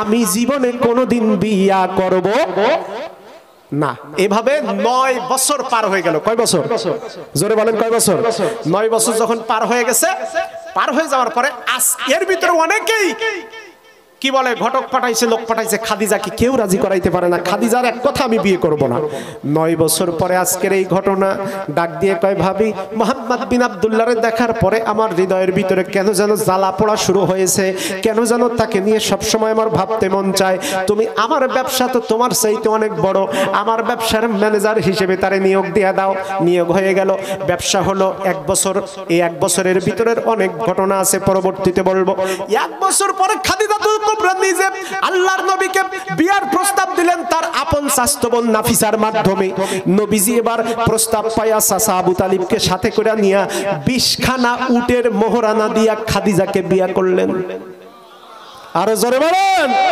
তা খাদিজার আম্মাজান খাদিজার এর আগে বিয়া হয়েছিল কয়টা দুইটা বিয়া পরে দুইটা স্বামী মারা গেছে। 40 বছরের পড়ন্ত যৌবন একজন নারীকে 25 বছরের যুবক মুহাম্মদ রাসূলুল্লাহ সাল্লাল্লাহু আলাইহি ওয়াসাল্লাম বিয়ে করেছেন। 20 খানা উটের টাকা মোহরানা দিয়েছেন। আর আজকে ভারতীয় উপমহাদেশের সমাজের যুবকেরা যত ভালো সুন্দরী নায়িকা টাইপের মেয়ে খোঁজে, আবার বিয়ার পরে যৌতুক, টেলিভিশন, মোটরসাইকেল, হাড়ি পাতিল, টয়লেটের বদনা, এরপরে শীতকালে শ্বশুর বাড়ির কম্বল না হইলে ওর ঘুম হয় না। কথা বলেন, আরো জোর বলেন, ঠিক কিনা? আমার ভাইয়েরা, এ কথাও সম্ভবত সময় পেলে একটু বলার চেষ্টা করব। আসল কথাটা না বললে বুঝতে পারবেন না। নবীজি যখন খাদিজাকে বিয়ে করলেন, বিয়ের পরে এবার একটা সমস্যা হলো। গ্রামের কিছু মুরব্বি থাকে, লোকজন পথে দেখলে খোসা মারে, খোসা না মারলে পেটের ভাত হজম হয় না, এরকম কিছু মুরব্বি থাকে না ভাই, থাকে কিনা? তো এই ধরনের এক মুরব্বি দৌড় দিয়া গিয়া দারুন্না দয়ে গিয়ে বলতেছে, কোরাইশ নেতারা, কি হয়েছে? কয় তোমরা তো ভাইপো মুহাম্মাদের কাছে 1-0 গোলে হারিয়ে গেছো। আমরা 1-0 গোলে কি করে হারলাম? তোমরা এতদিন যে খাদিজার টাকার লোভে খাদিজারে চারিদিক দিয়ে ঘটক পাঠাইয়া বিরক্ত করেছো, সেই খাদিজা শেষ পর্যন্ত তোমাদের ফাঁকি দিয়া মুহাম্মদ বিন আব্দুল্লাহর মতো একটা গরিব এতিম ছেলেকে বিয়ে করেছে। জোরে বলেন সুবহানাল্লাহ। এবার ওরা বলতেছে, ও তাই তো, ও খাদিজা ঠকে গেছে। টান একটা দিয়ে বলতেছে খাদিজা ঠকে গেছে। এখন যেই বলেছে খাদিজা ঠকে গেছে, কেন ঠকে গেছে? কয় আমাদের মতো বড় বড় পাত্র রেখে মুহাম্মাদের মতো একটা স্যাংলারে বিয়ে করছে, খাদিজার জীবন শেষ, যার নিজেরই টাকা পয়সা নেই, সমাজে কোনো ভালো অবস্থান নাই। এইটা বলার পরে এ কথা নবীজির কানে গেছে। 25 বছর বয়সের তরুণ নবীজি বাড়িতে গিয়ে মন খারাপ। খাদিজাতুল কুবরা ডাক দেয়, স্বামী মনটা আপনার খারাপ কেন জানতে চাই আমি। ডাক দিয়া নবীজি বলেন, খাদিজা একটু সত্য করে বলো, তুমি আমাকে বিয়া কইরা তোমার জীবন কি ধ্বংস হয়েছে নাকি? কয় এ কথা কে বলেছে? ওই যে মক্কার নেতারা বলতেছে তুমি আমারে বিয়ে করে জীবনটা নাকি ধ্বংস হয়ে গেছে। আম্মাজান খাদিজা বুদ্ধিমতী জ্ঞানী মহিলা ছিলেন, ডাক দিয়ে বলতেছেন, স্বামীকে ডাক দিয়ে বলেন, আপনার কোনো কাজ করার দরকার নেই, আপাতত বসেন, আমি বিষয়টা দেখতেছি। তাড়াতাড়ি চিঠি লিখে পাঠায় দিলেন মক্কার নেতারা, আজকে দুপুরবেলা খাদিজার বাড়িতে তোমাদের সবারই দাওয়াত। এখন বড় বড় নেতারা মোসে সর্ষের তেল মাখতে মাখতে বাড়িতে এসে হাজির। ওরা মনে মনে ভাবলো আজকে মনে হয় বিয়ের বউ ভাত খাবো। খাবারও চমৎকার রান্না করে আয়োজন করে সামনে দিল, জিবা দিয়া লালা আসতেছে। এমন সময় ওরা খাবার গ্রহণ করবে, খাদিজাতুল কুবরা সামনে এসে কয়, ও মক্কাবাসীরা, এখনই খাওয়া যাবে না। কেন খাওয়া যাবে না? কয় খাওয়ার আগে আমি খাদিজা তোমাদের বিরুদ্ধে আমার একটা অভিযোগ আছে। কয় কিসের অভিযোগ? যেই বলেছে অভিযোগ আছে, আবু লাহাবের চক্ষু লাল হয়ে গেছে, এমনি তার চেহারা ছিল আগুনের মতো, তাই তার ওই নাম হয়েছে। আবু লাহাব বুঝতে পেরেছে আমরা যে আলোচনা করেছি খাদিজার কানে তা পৌঁছে গেছে। খাদিজা ডাক দিয়ে কয়, মক্কাবাসী, এ নেতারা, তোমরা বলেছো মুহাম্মদ বিন আব্দুল্লাহর সাথে বিয়া করে আমার জীবনটা নাকি তেজপাতা হয়ে গেছে, আমি নাকি ঠকে গেছি, আমার সোসাইটি নাকি কমে গেছে, এটা তোমরা বলেছো। এখন আমি আমার স্বামী মুহাম্মদ বিন আব্দুল্লাহ আর আমি খাদিজার ব্যক্তিগত জীবন সম্পর্কে তোমাদের কাছে 5খানা প্রশ্ন করব। এই 5টা প্রশ্নের উত্তর তোমাদেরকে দেওয়া লাগবে। এ মক্কাবাসী, এই 5টা প্রশ্নের উত্তর যদি আমাদের পক্ষে আসে, তাহলে এই জায়গায় নাকে খত দিয়ে বলে যাওয়া লাগবে মুহাম্মদ বিন আব্দুল্লাহর বিয়ে করে আমি ঠকে গেলাম না জিতে গেলাম। এইভাবে এইবার খাদিজা প্রশ্ন করা শুরু করলেন। আবু লাহাব, উতবা, সাইবা, ওয়ালিদ বিন মুগিরা, আবু জাহেল লাইন দিয়ে বসা। প্রশ্নগুলি কি ছিল? এইবার খাদিজাতুল কুবরার প্রশ্নের উত্তরে তারা কি বলল, এই ছোট্ট ঘটনাটা জানার দরকার আছে না নাই? আরো জোরে। এইবার সবাই বলেন, প্রশ্ন জানো কয়টা? হ্যাঁ হ্যাঁ হ্যাঁ, এত আস্তে সবাই বলেন কয়টা? জোর হলো না, সবাই বলেন তালে তালে। আচ্ছা, এবার সম্মানিত হাজিরিন আমার, এই 5টা প্রশ্ন এই জায়গায় থাকলো। মোনাজাতের আগে অবশ্যই হবে ইনশাআল্লাহ। নারে তাকবীর, নারে তাকবীর। আমার ভাইয়েরা, আসুন এবার ওই যে শানে নুজুল বলতে গিয়া পিছনে চলে গিয়েছিলাম। আল্লাহর নবী মুত্তাফাকুন আলাইহি হাদিসের মধ্যে আসছে, রাস্তা দিয়ে হেঁটে আসতেছেন। এইবার আকাশের ভিতরে জিবরাইল আমিনকে দেখার পরে নবীজি প্রচন্ড ভীত প্রকম্পিত হয়ে গেলেন। ওদিকে আবু জাহেল কথা বলতেছে, মুহাম্মদ একটা ভুয়া নবী, নাউজুবিল্লাহ, মুহাম্মদ একটা মিথ্যাবাদী নবী, নাউজুবিল্লাহ বলবেন না। আমার ভাইয়েরা, নবীজি নবীজি এই কথা শুনে মন খারাপ করে চলে আসতেছেন। জনগণ বলল, আবু জাহেল মুহাম্মদ কি করে ভুয়া নবী? কয় দেখো, মুহাম্মাদের উপরে এখন তার আল্লাহ ক্ষেপে গেছে। নাউজুবিল্লাহ। কেন ক্ষেপে গেছে? কয় জিবরাইলও আসে না, এ মুহাম্মাদের উপরে কোরআন আর নাজিল হয় না, তাই মুহাম্মাদের উপরে তার আল্লাহ রাগ করেছে। এই কথা শুনে আসলে সত্য, কিছুদিন নবীজির উপরে ওহী নাজিল বন্ধ ছিল। নবীজি এই ঘটনার মুখোমুখি হওয়ার পরে মন খারাপ করে হেঁটে আসতেছেন। এমন সময় আকাশের দিকে তাকা দেখেন একটা চেয়ারের উপরে জিবরাইল আমিন বসা। এটা দেখে নবীজি আরো ভয় পেয়ে গেলেন। বাড়িতে গিয়া চাদরের তলে ঘুমালেন, কম্বলের নিচে ঘুমায় পড়লেন। আমার আল্লাহ রাব্বুল আলামিন ডাক দিলেন, জিবরাইল রে, আর দেরি করিস না। জিবরাইল, আর করিস না দেরি, চলে যাও তাড়াতাড়ি। আমার হাবিব তোমার আসমানের মাঝখানে ঝুলন্ত অবস্থায় চেয়ারে বসা দেখে প্রচন্ড ভয় আর হতাশ হয়েছেন। আমার হতাশাগ্রস্ত ভীত নবীকে সান্ত্বনা দেওয়ার জন্য সূরাতুল মুদাথ্থিরটা আমার হাবিবের উপরে এখনই নাজিল করে দাও। জোরে বলেন সুবহানাল্লাহ। এবার প্রশ্ন জানো কয়টা? জোর হলো না, সবাই মিলে না বললে প্রশ্নের উত্তর। খাদিজার প্রশ্ন, এতগুলো নেতারে ঘোল খাওয়ানোর জন্য খাদিজা কি প্রশ্ন করলো এটা জানবেন না? এই অবস্থা বাড়ি গেলে ঘুম আসবে আজকে রাত্রে? এবার সবাই একসাথে বলেন, প্রশ্ন জানো কয়টা? এবার ঠিক আছে, আসেন আলোচনায়। সূরা নাজিল হয়ে গেল, সূরাতুল মুদাথ্থির। আল্লাহ রাব্বুল আলামিন আমার তেলাওয়াতকৃত আয়াতের ভিতরে কি বলেছেন? আল্লাহ পাক ডাক দিয়ে বলেছেন, আমার নবীকে আল্লাহ পাক ডাক দিয়ে বলেছেন, ইয়া আইয়ুহাল মুদাথ্থির, হে চাদর আবৃত নবী, কম্বল আবৃত নবী, কুম ফাআনজির, আপনি উঠে দাঁড়ান, নজর করে দেখেন। ওয়ারাব্বাকা ফাকাব্বির, ইসলামের বিরুদ্ধে যেখানে কথার কাজ হয়, মিল্লাতের বিরুদ্ধে ষড়যন্ত্র হয়, ওইখানে গিয়ে আপনি আপনার রবের নামে স্লোগান দেন। তাহলে অন্যায় দেখলে, ইসলামের বিরুদ্ধে কাজ হতে দেখলে আল্লাহু আকবারের স্লোগান দিতে হবে। কার আদেশ? জোরে বলেন কার? তাহলে এই সমাজে কেউ যদি আমার নবীকে গালি দেয়, আমরা আল্লাহু আকবার বলতে পারবো তো? পারবেন পারবেন পারবেন? ওই আল্লাহু আকবার শুকরিয়ার না, ওটা প্রতিবাদী আল্লাহু আকবার। আমার ভাইরা, নবীকে নিয়ে, আল্লাহকে নিয়ে যদি কেউ গালাগালি দেয়, কারোর চোখ রাঙানিতে মুসলমান ভয় করবে না, বরং আল্লাহু আকবারের আওয়াজ দিয়া বাতিলের বিরুদ্ধে প্রতিবাদ করবে। এটা আল্লাহর দেওয়া পাওয়ার। কথা বলেন ঠিক কিনা? মুসলমানেরা, এইবার আমার তেলাওয়াতকৃত আয়াতের ভিতরে আল্লাহ কি বললেন? আল্লাহ রাব্বুল আলামিন ডাক দিয়ে বলেন, নবীজি, কুল্লু নাফসিন বিমা কাসাবাত রহিনাতুন ইল্লা আসহাবাল ইয়ামিন। আর জোরে বলেন আল্লাহু আকবার। আল্লাহ পাক ডাক দিলেন, নবীজি, এখান থেকে শিক্ষার আছে। কুল্লু নাফসিন বিমা কাসাবাত রহিনা ওমান আরাদা আন যিকরি ফাইন্না লাহু মাঈশাতান দানকা। যদি কোরআনের মূল কথা থেকে আপনি শিক্ষা বাস্তবতায় যদি গ্রহণ না করেন, তাহলে আপনার দুনিয়ার জীবন প্রশস্ত হবে ঠিকই, কিন্তু আপনি আখিরাতে শান্তি পাবেন না, দুনিয়ায় অপমানজনক জীবন যাপন করতে হবে। আল্লাহ পাক বলছেন, নবী, কুল্লু নাফসিন বিমা কাসাবাত রহিনা। আপনি দাওয়াতি কাজ শুরু করেছেন, কালিমার দাওয়াত দিচ্ছেন। পৌত্তলিকতার সমাজে মক্কায় ৩৬০টা কাবা শরীফের ভিতরে মূর্তি আছে। আপনি এই সংস্কৃতির বিরুদ্ধে নতুন করে কালিমার বিপ্লব শুরু করছেন।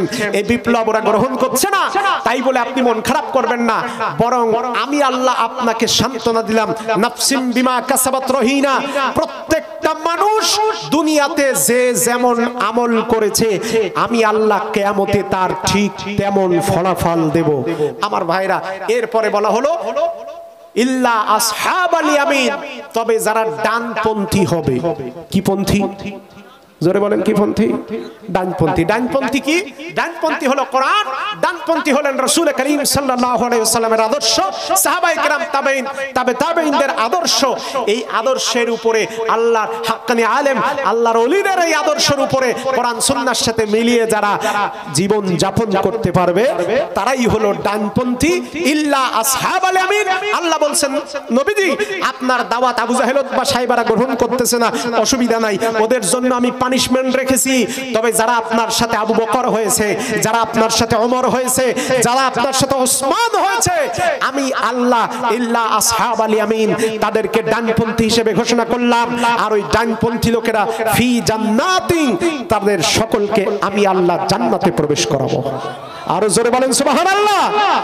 জান্নাতে কি এরকম কি বলে এই কাকদ্বীপ এলাকার মতো আবহাওয়া না আলাদা আবহাওয়া? জোরে বলেন, জোরে বলেন।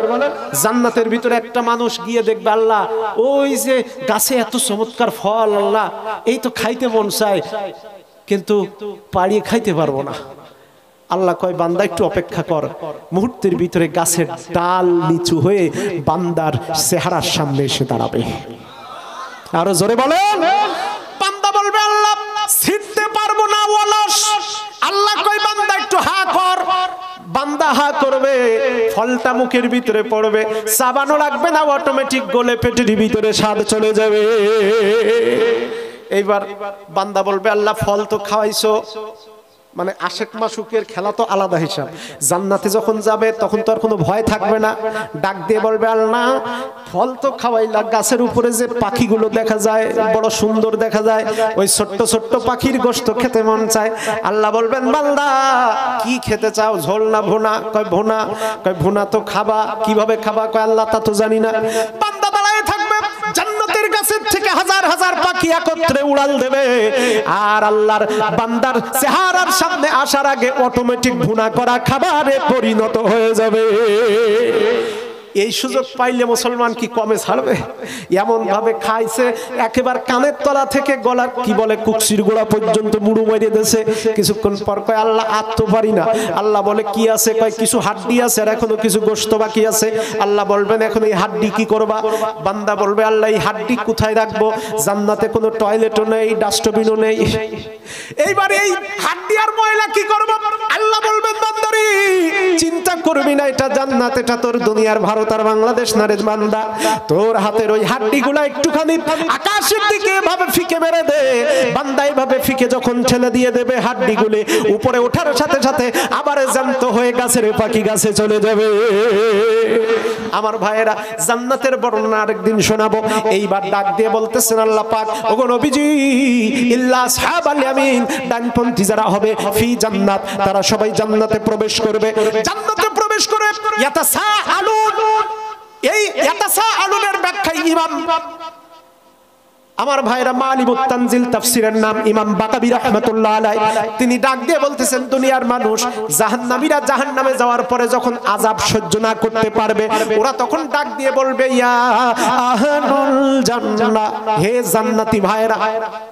ওরা জান্নাত থেকে জাহান্নাম থেকে চিৎকার করবে, হে জান্নাতি ভাইরা তোমরা কি আমাদের কষ্ট বোঝো না? আমাদের কষ্ট দেখো না? আমরা জাহান্নামে ফেরেশতাদের হাতে মাইর খেতে খেতে তো ঠ্যাং ভেঙে গেল।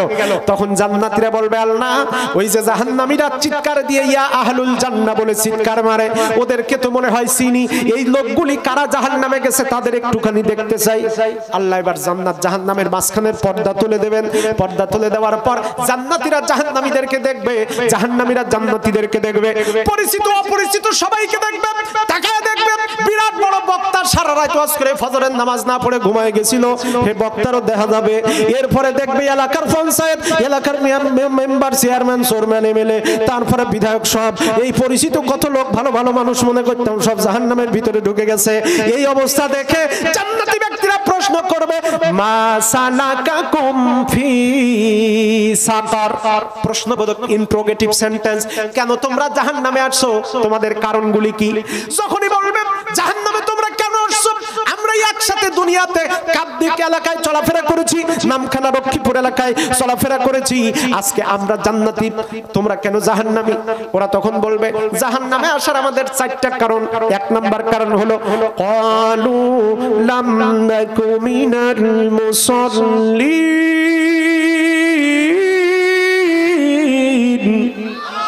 আরো জোরে বলেন আল্লাহু আকবার।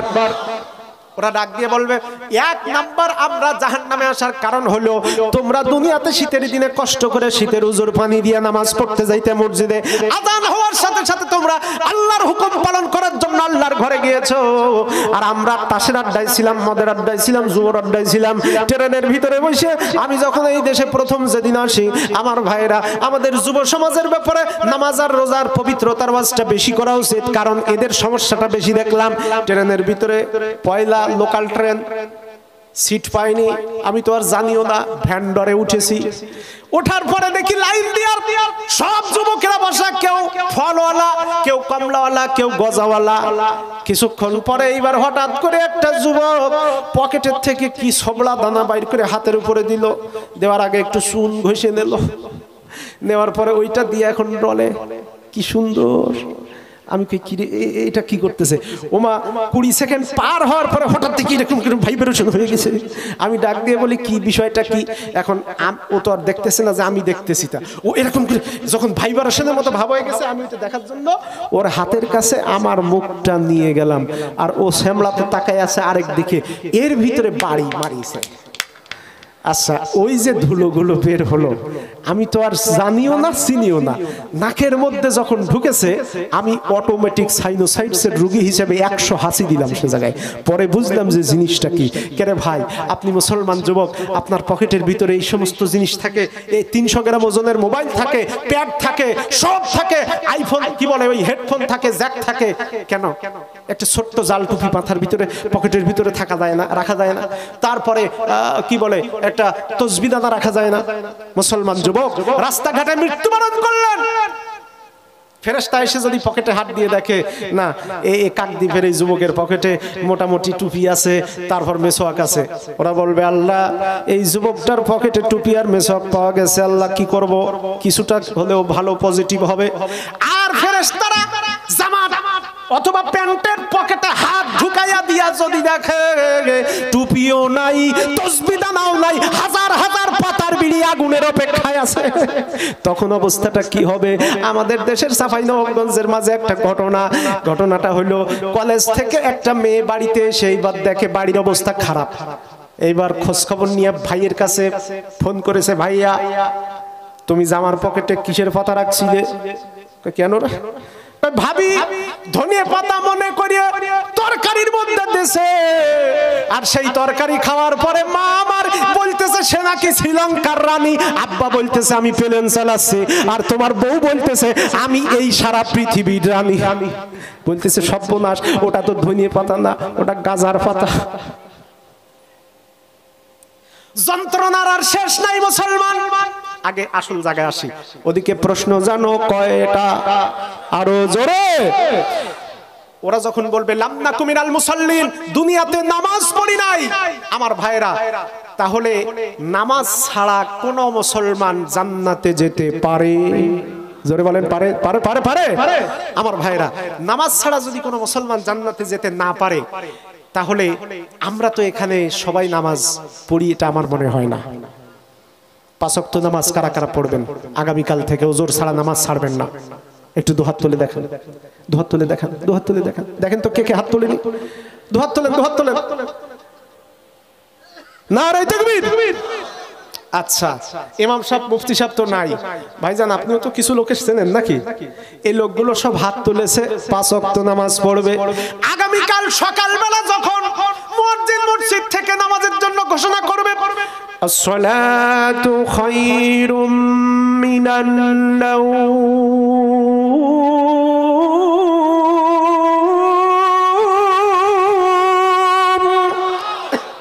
আসসালাতু খায়রুম মিনান নাওম।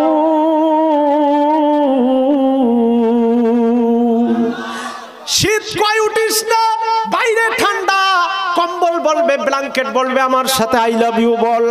এইবার দেখা যাচ্ছে এতক্ষণ শীত হয়ে শুয়েছিল, ফোনে মেসেঞ্জারে চ্যাটিং করতেছে, আজান শোনার সাথে সাথে ফোন একদিকে ফালায় থুইয়া কাপড় লুঙ্গি ওলট পালট হইয়া আরেক পাশে চলে গেল। বলেন তো দেখি, এই গ্রামের ভিতরে যদি 100 অ্যান্ড্রয়েড ফোন থাকে, 100 যুবক যুবতীর হাতে যদি অ্যান্ড্রয়েড ফোন থাকে, তো রাত 3টা 4টার সময়ও দেখা যায় 100 জনের মধ্যে 90 জন এখনো লাইনে। কথা কয় না, কথা বলে না, কথা বলে না। তো যে যুবক দিনে 5 ওয়াক্ত নামাজের 1 ওয়াক্ত পড়ে না, যে যুবতী ঠিক মতো পর্দাই করে না, রাত 3টার সময় 4টার সময় সে লাইনে কি করতেছে? ও কি তাহাজ্জুদ পড়বে? আমার ভাইয়েরা, এই মোবাইল আসার পরে কত সর্বনাশটা আমাদের হয়েছে। পরবর্তীতে সময় যেহেতু মোটামুটি পল করে এগিয়ে গিয়েছে, সামনে গিয়ে চেষ্টা করব ফিনিশিং দেওয়ার। এক কথায় নামাজের ব্যাপারে সলিড, নিট এন্ড ক্লিয়ার কথা, লাউড এন্ড ক্লিয়ার। নামাজ যে ব্যক্তি পড়বে না, দান দক্ষিণা যত আমল করেন যার ভক্ত হন না কেন ওএসডি হবে, একটাও কবুল হবে না। নামাজ যে ব্যক্তি পড়বে না জান্নাতে সে ব্যক্তি যেতে পারবে না। রাসূল বলেছেন বাইনাল আবদি ওয়া বাইনাল কুফরি তারকুস সালাহ। একজন অমুসলিম আর একজন মুসলমানের ভিতরে পার্থক্য তৈরি করে, তার নাম হলো নামাজ। সুবহানাল্লাহ বলবেন না? আজকে একটা জিনিস বলতেই হয়, আপনাদের ভারত থেকে দাদা হুজুর আবু বকর সিদ্দিক আল কুরাইশি রাহমাতুল্লাহি আলাইহি, বসিরহাটের হুজুর আল্লামা হুজুর যিনি ইন্তেকাল করেছেন উনি, এরপরে এই পশ্চিমবঙ্গের অনেক উলামায়ে কেরাম দ্বীনি দাওয়াতি কাজ করার জন্য আমাদের দেশে যেতেন। তারা গিয়ে মানুষকে নামাজ রোজার ওয়াজ করতেন, নসিহা দিতেন। মুসলমানেরা, তাদের অনেক কেরামতের গল্প আমাদের এলাকায় চালু আছে, অনেক আমার বাপ দাদা চাচাদের কাছ থেকে অনেক কথা শুনেছি। আর আমাদের দেশে এখন এই দেশে ওনারা চলে গেছেন, তাদের আওলাদেরা আছেন। আর আমাদের দেশে যে সমস্ত পীর সাহেব ওই সময় ছিল, তাদের ভিতরে দুই একজন এখন ইসলামী আন্দোলন তথা দিন কায়েমের কাজে থাকার পরেও এর বাইরে কিছু পীর আছে যেই সমস্ত পীর সাহেবের দরবারের শিরোনাম হলো পানির তলে বাতি জ্বলে ঝড় বাতাসেও থামে না, পানির তলে বাতি জ্বলে ঝড় বাতাসেও নেভে না, ল্যাংটা বাবার মুরিদ হলে নামাজ রোজা লাগে না, টুনটুনা টুনটুন। নাউজুবিল্লাহ বলেন, আরো জোরে বলেন নাউজুবিল্লাহ। আমার ভাইরা, আমাদের বিগত দিনে আমাদের দাদা চাচারা যে সমস্ত আলেমদের কাছে গিয়েছেন, পীর মাশায়েখদের কাছে গিয়েছেন, সবকগুলো দিতেন। আগে ছিল বাবা নামাজ কাজা করা যাবে, আরো জোরে বলেন যাবে।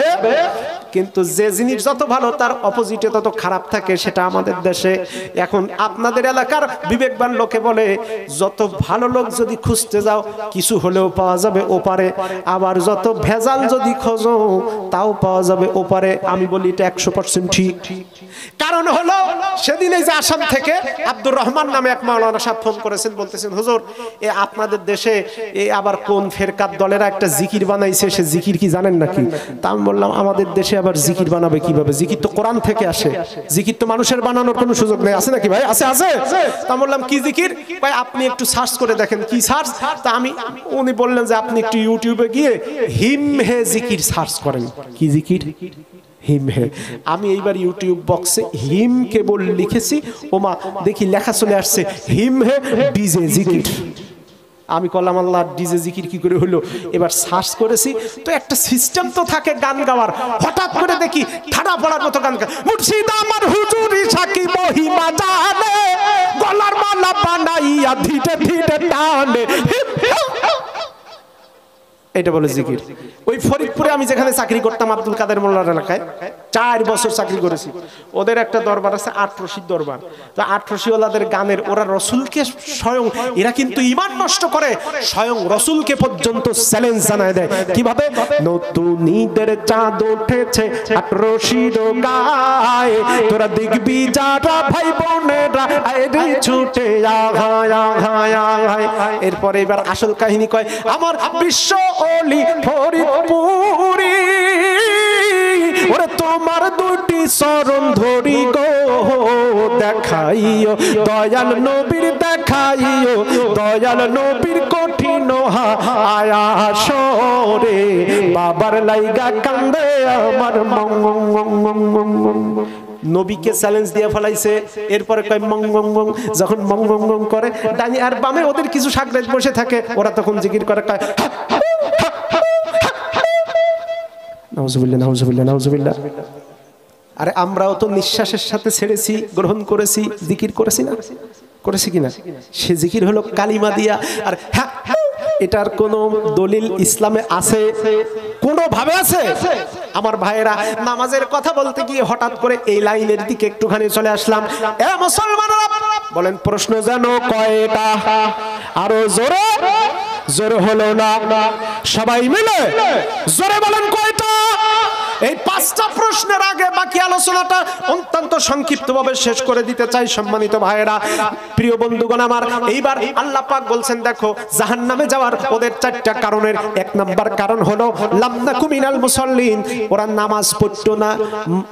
মুসল্লি ছিল না, 5 ওয়াক্ত নামাজ পড়তো না।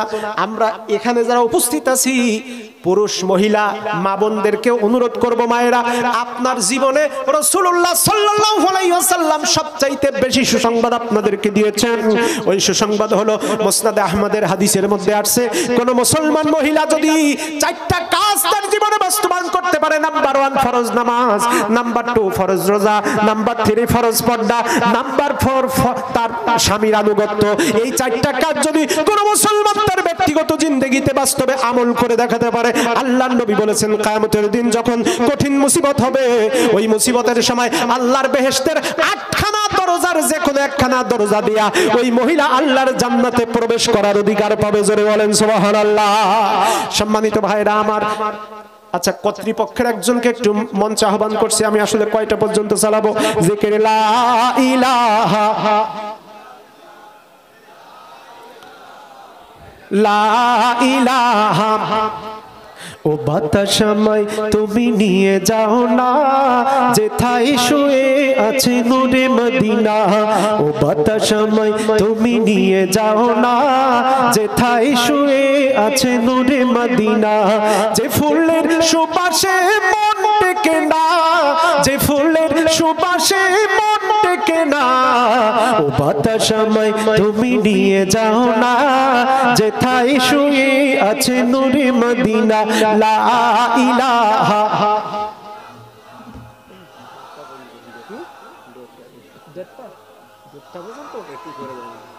আমি তো গাড়ি ধরতে পারবো না ভাই। না হয়ে যাবে, আধা পৌনে 1 ঘন্টা লাগে। লা ইলাহা, আরে জোরে লা ইলাহা।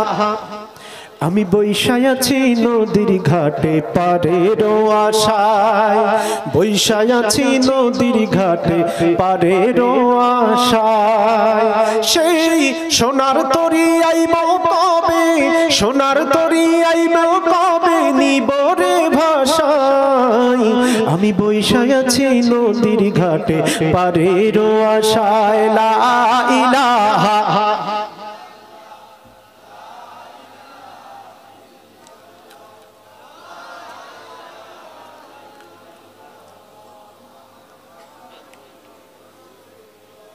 মুহাম্মাদুর রাসূলুল্লাহ সাল্লাল্লাহু, নারায়ে তাকবীর, নারায়ে তাকবীর।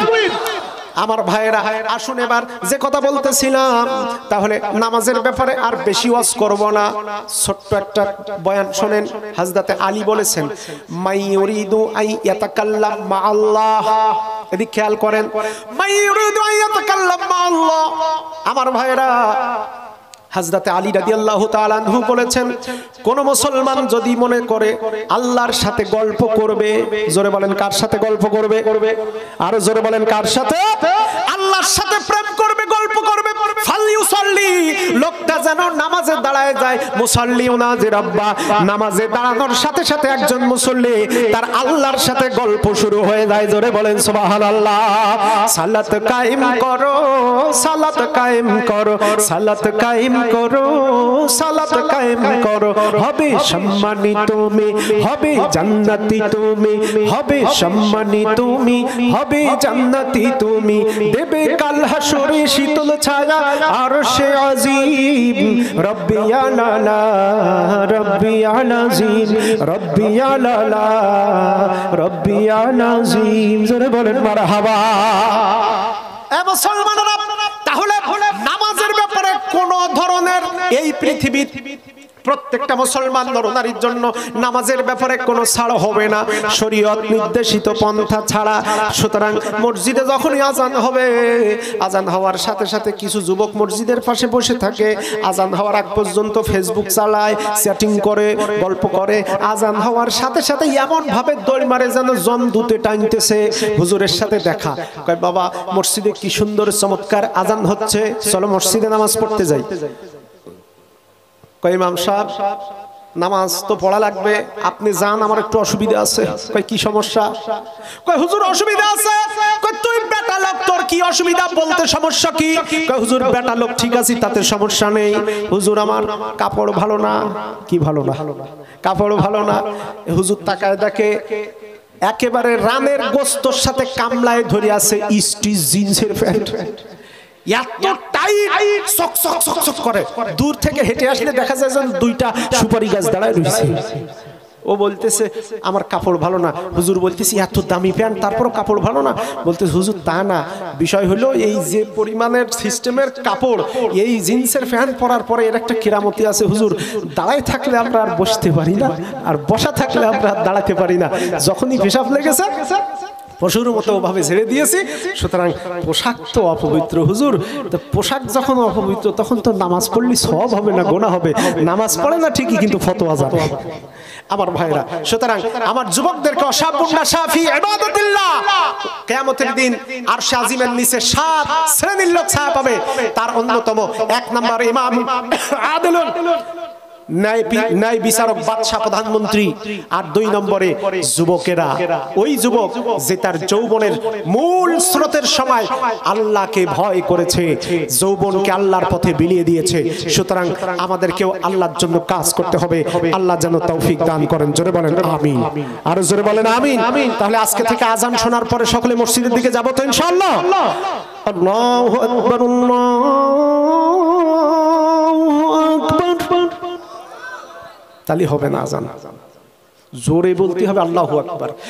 আগের মুরব্বী হুজুরের সময় যখন কি বলে আল্লাহু আকবার জোরে বলেছেন, তা আমার সময় বলতে পারবেন না, আমি তো ইয়ং যুবক, তা আমার তো অধিকার আরো বেশি। আল্লাহু আকবার, আল্লাহু আকবার, আল্লাহু আকবার, আল্লাহু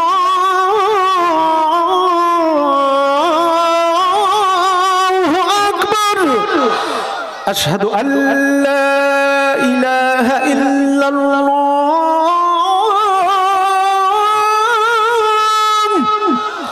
আশহাদু আল্লা ইলাহা ইল্লাল্লাহ,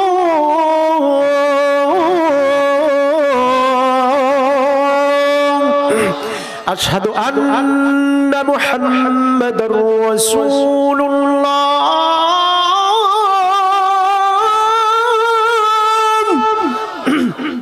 এরপরে যেদিন আসবো মিনিমাম 5 কণ্ঠে আজান শোনাবো ইনশাআল্লাহ। আরো জোরে বলেন ইনশাআল্লাহ। 5 কণ্ঠে আজান। আজকে মনে করে রাখবেন, যেখানে দেখাবো হুজুর ওই যে 5 কণ্ঠে আজানের কথা বলছিলেন সেই দিন। আজকে আর সময় লম্বা করব না। প্রিয় হাজিরিন, ওদিকে প্রশ্ন যেন কয়টা? হ্যাঁ মনে আছে। তাহলে 1 নম্বরে আমরা জাহান্নামে আসার প্রথম নম্বর কারণ হলো লাম নাকু মিনাল মুসাল্লিন, দুনিয়াতে নামাজ পড়তাম না তাই জাহান্নামে আসছি। 2 নম্বর কারণ হলো ওয়ালাম নাকু নুতইমুল মিসকিন।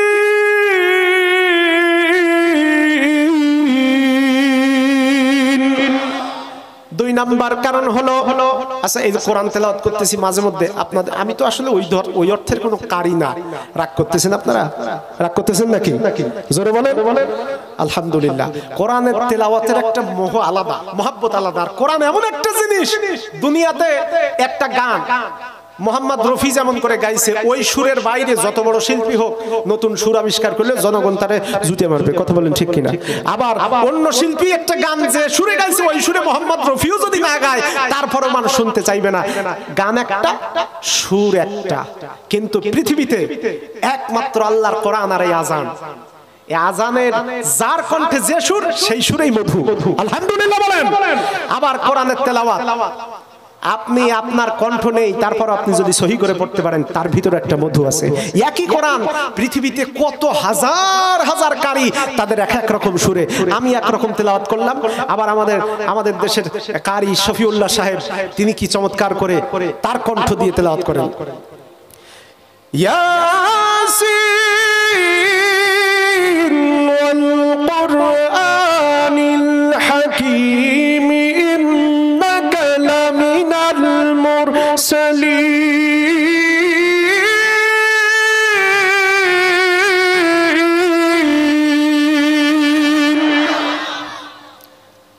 এটা হলো কারি শফিউল্লাহ সিস্টেমের তেলাওয়াত। ইয়াসিন ওয়াল কুরআনিল হাকীম ইন্নাকা লামিনাল মুরসালিন আলা সিরাতিম মুস্তাকিম।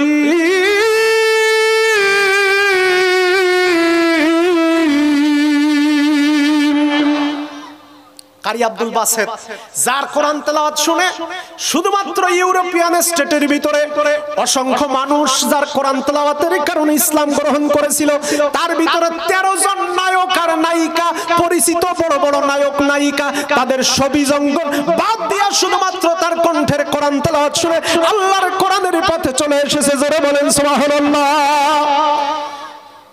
والضحى والليل إذا سجى ما ودعك ربك وما قلى وللآخرة خير لك من الأولى ولسوف يعطيك ربك فترضى।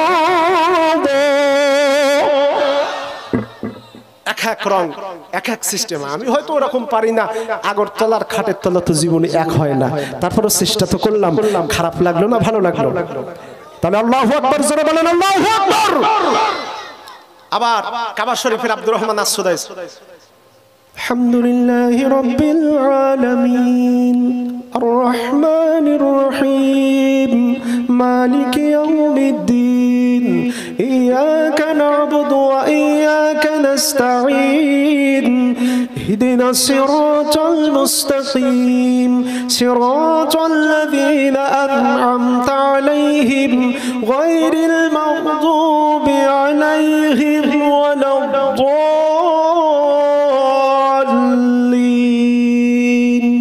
আমিন।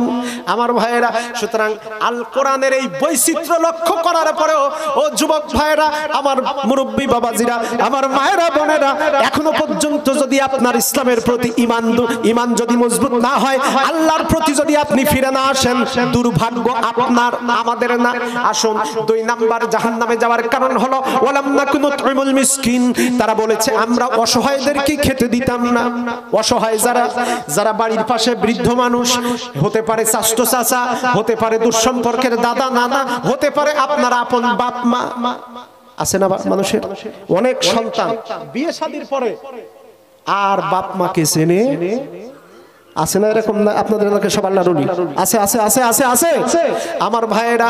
কারণ আল্লাহ রাব্বুল আলামিন কোরআন শরীফের ভিতরে বলেছেন ওয়াকাদা রাব্বুকা আল্লা তা'বুদু ইল্লা ইয়াহু ওয়া বিল ওয়ালিদাইনি ইহসানা। আল্লাহ পাক ডাক দিয়ে বলেন, বান্দা তোমার আল্লাহর পক্ষ থেকে একটা ফয়সালা কমপ্লিট হয়েছে। তুমি দুনিয়ার যত স্বার্থ নষ্ট হোক আর থাক আর যাক, মহান আল্লাহর পরে নবীর পরে তুমি তোমার বাপ আর মায়ের আনুগত্য করবা, তাদের সাথে ইহসানের ব্যবহার করবা, আচার আচরণ করবা। হে মুসলমানের দল, সেই পিতামাতাকে আজকের সন্তান, যদিও আজকে সময় নাই, মা বাপের ধারাবাহিক চ্যাপ্টার আলোচনা আছে, অন্যদিন করব, তবে সংক্ষিপ্ত একটা বাস্তবতা তুলে ধরতে চাই। হে মুসলমান, এই মুরব্বীদের ভিতর থেকে এখানে অনেকে বসে আছে ওই 74-এর মন্বন্তরের সময়, 80 সালের দুর্ভিক্ষের সময় ঠিকমতো খাবার জুটত না, চাউল পাওয়া যেত না, ঢ্যাপের ভাত খেয়ে ছেলেদের মুখে তাদেরকে খাবার খাওয়ায় তাদেরকে জীবন বাঁচিয়েছে। কষ্ট করে করে কাজ করে বাড়ি থেকে ফেরার পথে বিসি কলা খেয়ে পেট ভরাইছে, আর স্টেশনের কলের থেকে পানি খায়া পেট ভরাইছে। অথচ 1 হাত জমি বিক্রি করে নাই, কারণ চিন্তা হয়েছে আল্লাহ জমি যদি বিক্রি করি আমি 1 মাস ভালো করে বসে খেতে পারবো, জমি যদি বিক্রি করি 1 বছর ভালো খেয়ে ভালো বাঁচতে পারবো। কিন্তু আমার কলিজার সন্তানের ভবিষ্যৎ নষ্ট হবে। এত কষ্ট সহ্য করে এই এলাকা থেকে কষ্ট করে লক্ষ্মীকান্তপুর পর্যন্ত হেঁটে গিয়েছে, প্রয়োজনে কলকাতা পর্যন্ত হেঁটেও গিয়েছে, আসা যাওয়া করেছে। অথচ 1 খণ্ড জমি বেচার চিন্তা তারা মাথায় আনে নাই। এত কষ্ট করে যারা সম্পত্তি রক্ষা করেছে, আজকের সন্তান সোশ্যাল মিডিয়ায় আসক্ত। বাপ একটা কথা বললে সাথে সাথে কয় আব্বা চুপ করো, তুমি কিছু বোঝো না। আছে আছে এরকম আছে। চাকরি নাই রে বুড়ো বাবার, বসে বসে খাচ্ছে খাবার। ইনকাম নাই রে বুড়ো বাবার, বসে বসে খাচ্ছে খাবার। তাই বলে অপমান তাকে করো না। ভালো করে দেখো ভেবে, তুমি একদিন বুড়ো হবে। ওরে ভালো করে দেখো ভেবে, তুমি একদিন বুড়ো হবে। তোমার তোমার ছেলে তোমায় সম্মান করবে না, তোমার ছেলে তোমায় সম্মান করবে না। ও ছেলেরা বাবার মনে কষ্ট দিও না, ও ছেলেরা বাপের মনে কষ্ট দিও না। মায়ের মনে কষ্ট দেওয়া যাবে না, কারণ একটা সন্তানকে বুকের মধ্যে ধারণ করার জন্য, পেটের ভিতরে ধারণ করার জন্য মেডিকেল সায়েন্স বলতেছে একটা সন্তান তার জন্মের আগের দিন পর্যন্ত তার মায়ের কলিজার ভিতরে লাথি মারে মিনিমাম 4,500 বার। আল্লাহু আকবার। সেই বাবা সেই মা আজকে বৃদ্ধ মানুষ সন্ধ্যাবেলায় বলেছে বাবা কিছু খেতে পারি না, অ্যাসিডিটি, গাও জ্বালায়, বমি আসে, একটু পান নিয়ে আইসো। বাপ ডাক দিয়ে কয় আমার জন্য গ্যাসের 2টা বড়ি আনিস। ছেলে বাড়ির জন্য জুস এনেছে, খাবার এনেছে, ভাজা এনেছে, ফাস্ট ফুড এনেছে, সব আনতে পারে। বাবার 2টা গ্যাসের ট্যাবলেট আর মায়ের জন্য 2 টাকার পান সুপারি আনতে পারে না। এমন দুর্ভাগ্যজনক সন্তান এই সমাজে অনেক আছে। আজকে সেই দিকে গেলে আলোচনাটা আরো লম্বা হয়ে যাবে, এজন্য আমি ধারাবাহিক সেই কথায় যাব না। মুসলমান, জাহান্নামের 3 নম্বর কারণ হলো ওয়াকুন্না নাখুদু মা'আল খাইদিন।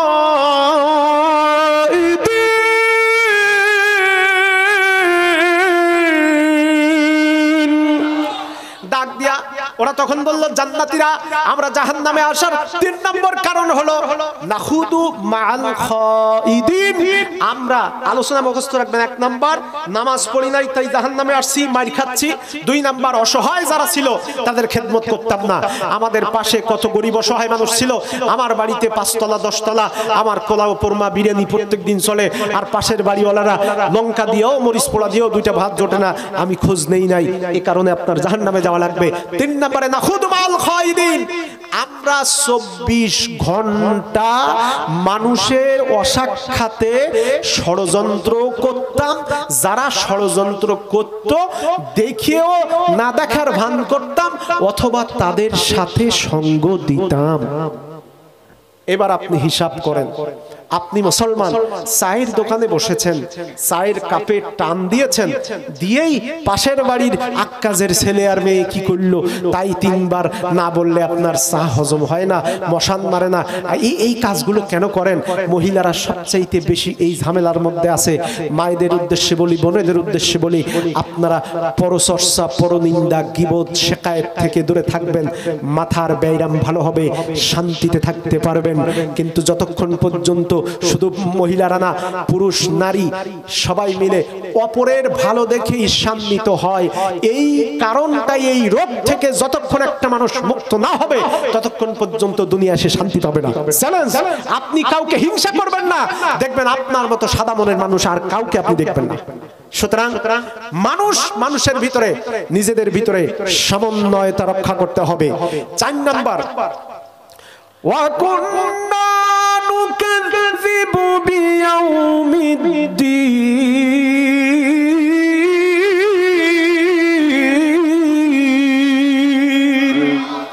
আমরা যা ওয়াজ শুনতাম, হুজুর ওয়াজ করেছিল পর্দার ব্যাপারে, হুজুর ওয়াজ করেছিল নামাজের ব্যাপারে, আলেমেরা ওয়াজ করেছিল যাকাতের ব্যাপারে, আলেমেরা ওয়াজ করেছিল জিহাদের ব্যাপারে, আলেমেরা ওয়াজ করেছিল মুসলমান আল্লাহ বলেছে ইন্নী জাইলুন ফিল আরদি খলিফা, তোমরা আল্লাহর খলিফা হিসেবে দুনিয়াতে আসছো।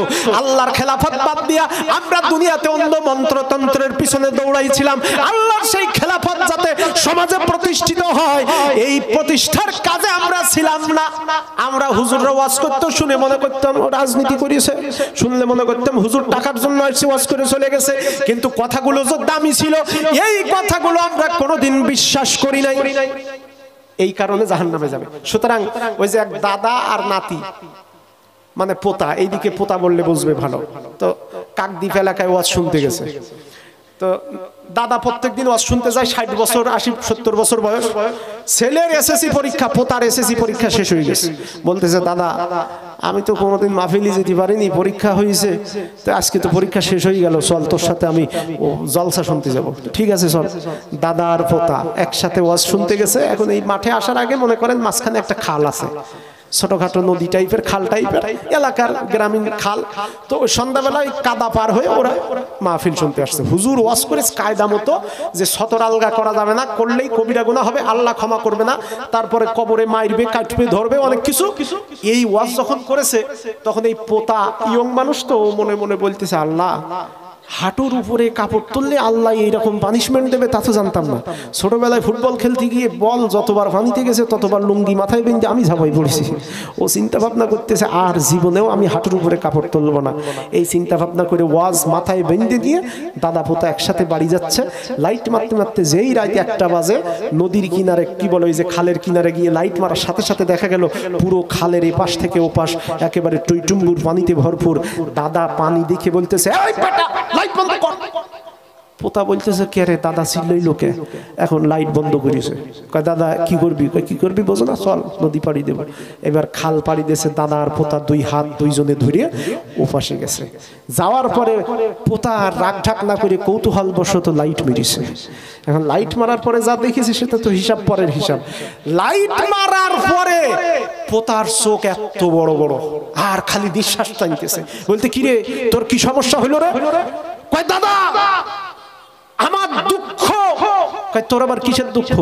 কয় তুই আমার চাইতে লম্বা অনেকটা, ঠিক আছে, কিন্তু তোর মাজা ভাঙ্গার পরে তো এখন দুজন সাইজে সমান, তো এক সাইজের মাল দুজনেই তো নদী পার হলাম।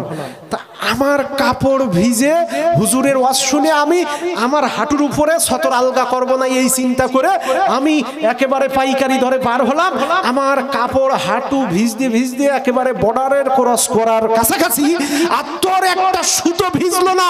কারণটা কি? এই দুঃখে আমি বাঁচি না। তুই কি হুজুরের ওয়াজ শুনিসনি? দাদা বলতেছে, তোর চাইতে আমার বেশি দুঃখ। কয় সে আবার কিরকম? কয় তুই তো হুজুরের ওয়াজ আজকে শুনতে আইছিস, আর এই এক খাল পার হয়ে আমি 60 বছর এই খাল পার হয়ে ওয়াজ শুনতে গেলাম, কোনোদিন হুজুরের ওয়াজ খালের ওপার দিয়ে পারালাম না, আর তুই পয়লা দিনে খাল পার করলু। বলেন এই রকম ওয়াজ শুনলে ওয়াজেরও আয়োজন হবে, লাইটিংও হবে, সব হবে, বক্তা আলোচনা করেও যাবে, কিন্তু আসল ফলাফলের বেলায় যদি জিরো হয় হতাশার শেষ থাকবে। জোরে বলেন থাকবে? ভাই বাড়িতে গিয়ে স্ত্রীকে বলবেন, বিবি আগে যা করছো করছো, আল্লাহর ওয়াস্তে এবার থেকে পর্দা ফরজ পর্দাটা ট্রেনিং নাও, কিভাবে পর্দা করলে হয়। আবার স্বামী নামাজ না পড়লে স্ত্রী যারা আছেন তারা বলবেন, আমি বেনামাজি স্বামীর ইনকাম খেতে চাই না। এভাবে স্বামী স্ত্রী করেন না, নিজেদের ভিতরে কম্বিনেশন তৈরি করেন। আপনার ছেলে মেয়েকে মানুষ বানানোর জন্য আর হুজুরের হাতে পায়ে ধরা লাগবে না। আপনি আর আপনার স্ত্রী যখনই ইসলামের গণ্ডির মধ্যে আসবেন, আপনাদের থেকে যারা পয়দা হবে তারা সবাই হালাল জাদাই হবে, তারা আল্লাহর ওলিদের উত্তরসূরি হবে। কিন্তু স্বামী স্ত্রীর ভিতরে সম্পর্ক দা কুমড়োর। এই স্বামী যদি এই বলে তো এই বলে হাত তোলে তো ও লাঠি তোলে, এরকম আছে না? আমার এক দোস্ত আছে, যে তুমি অনলাইন চলবে তো শুনতে পারলে আবার সোশ্যালিজমের সাথে যুক্ত আছে, রাগ টাগ করতে পারে। তো বিয়ে করার পর, আমি তখন বিয়ে করিনি অবশ্য, অনেক আগের 5-6 বছর আগের কথা। তো বলতেছে, দোস্ত তুই তো আরবি টারবি মোটামুটি ভালো জানিস, তাই আমার একটু আরবিতে কথা বলা শিখাই দে তো আমার আর তোর ভাবির। তা আমি বললাম, তোরা তো ঠিক মতো নামাজই পড়িস নি, তো দূর সাইডে সূরা শিখতে চাইলে না হয় শিখাই দিতাম, তা আরবিতে কথা বলা শিখাই কি উপকারটা হবে বলতো? কয় কাহিনী একটা আছে। আমি বলছি, না বললে তো হবে না, দোস্ত মানুষ, আমার কাছে তোর কি বলে এগুলো গোপন করার দরকার কি? কয় দোস্ত তুই তো জানিস তোর ভাবিরে বিয়ে করছি পরিবারের অমতে প্রেম করি। এখন এই প্রেমের ভূত যখন খেপে যায়, কলকাতার চ্যানেল উড়াই দেয়, ঝগড়া যখন আমার সাথে কোনো কারণে শুরু হয়, আমার 14 গোষ্ঠী তুলে গালি দেয়। বললাম, তো ওর সাথে আরবিতে কথা বলা শেখার দরকার কি? কয় শোন, কারণ একটা আছে, ও যখন আমার বাপ মা তুলে গালাগালি দেয় তখন আশপাশের লোকজন হাতে তালি দেয়, কয় ও মুখের প্রেম করা বউ গালি দিচ্ছে, দেখো লজ্জায় আর বাঁচি নেই। আমার তো আরবিতে কথা বলা শিখে তোর লাভ নাকি? কয় আরবিতে কথা বলা শেখার পরে যদি দুইজনে শিখতে পারি, তাহলে যখন মেজাজ গরম হয়ে যাবে তোর ভাবির বলবো ঝগড়ার সময় আরবিতে কথা বলবো, দুজনে আরবিতে ঝগড়া হবে, পাশের বাড়ির লোকজন মনে করবে সব দোয়া কালাম পড়তেছে। এই কারণে স্বামী স্ত্রীর কম্বিনেশনটা আগে ঠিক করেন, পরিবার আগে ঠিক করেন, পরিবার সম্পর্কে, তারপর ইসলামী সিস্টেমে আগানো, বিভিন্ন টিপস টপিকস পরবর্তীতে যেদিন দেখা হবে বলবো।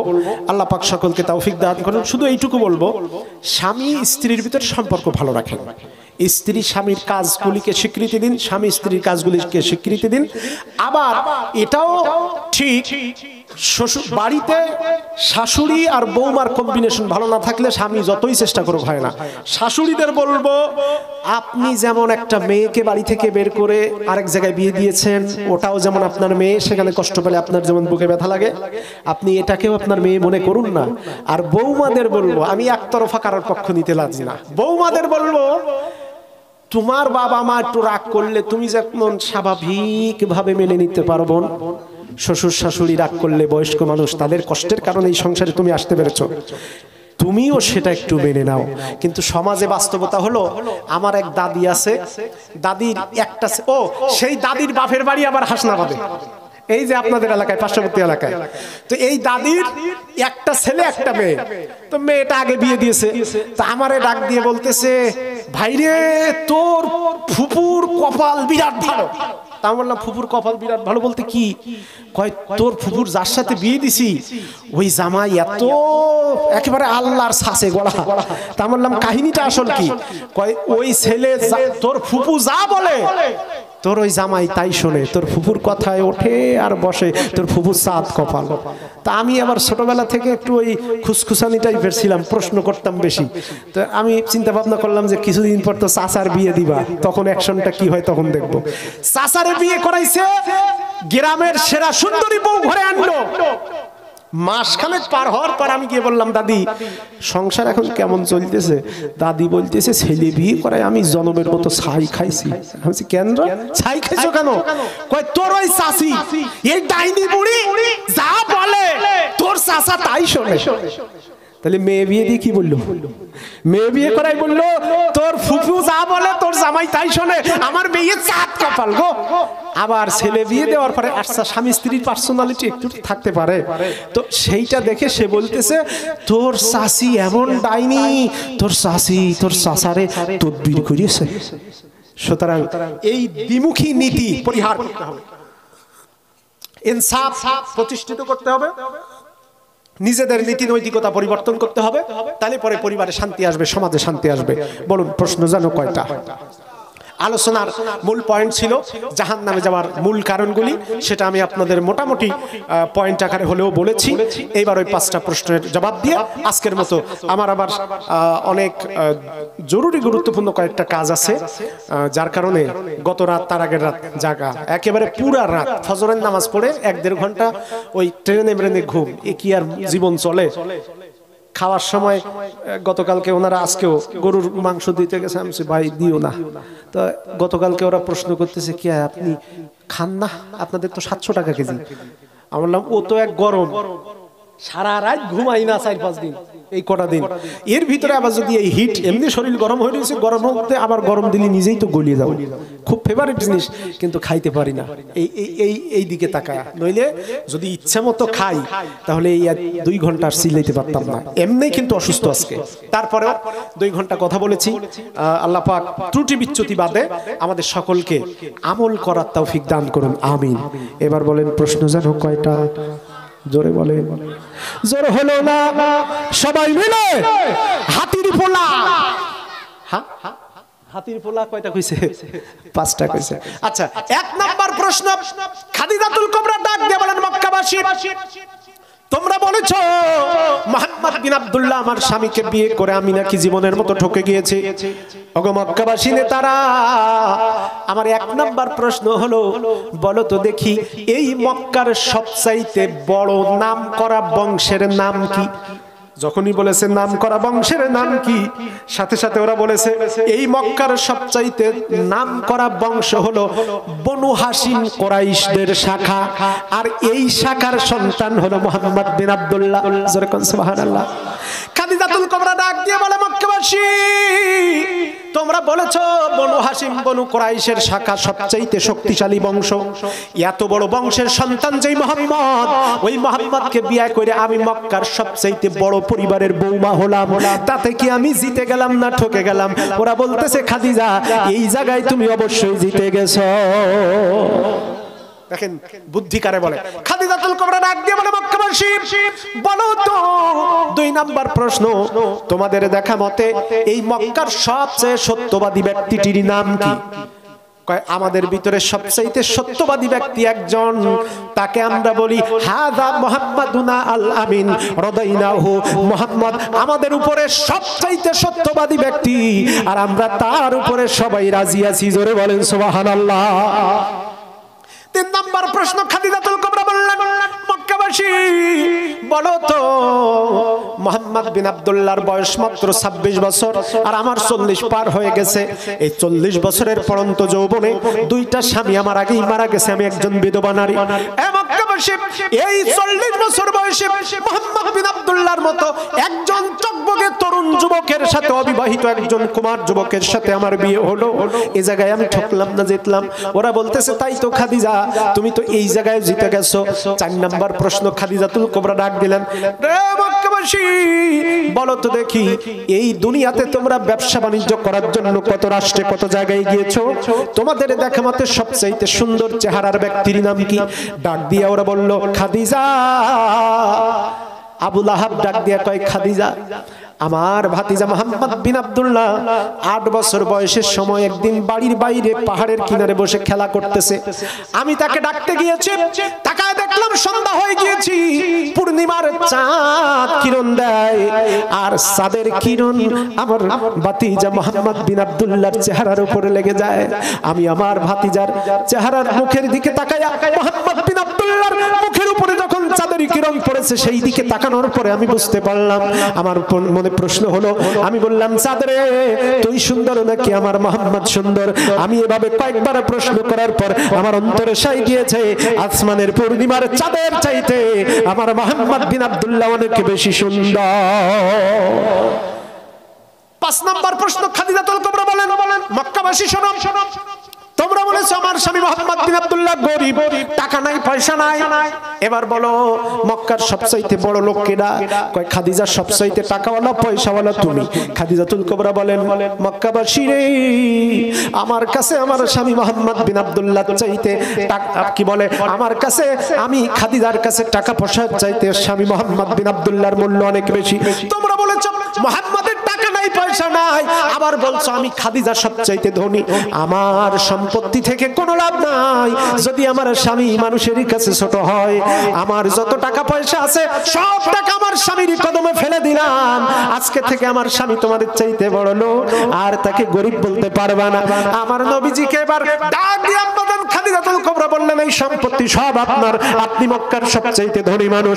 নবীজি জিহ্বা কামড় দিলেন, সমস্ত টাকা পয়সা পরবর্তীতে গরিবের উন্নয়নে খরচ করেছেন, নিজে খরচ করেন নাই। মুসলমান খাদিজাতুল কুবরা ডাক দিয়ে বললেন মক্কাবাসী বলো এই 5টা প্রশ্নের উত্তর সব এখন আমার পক্ষে। এবার তোমরা বলো আমি মুহাম্মদ বিন আব্দুল্লাহর বিয়ে কইরা ঠিক করলাম না ভুল করলাম, জিতে গেলাম না ঠকে গেলাম?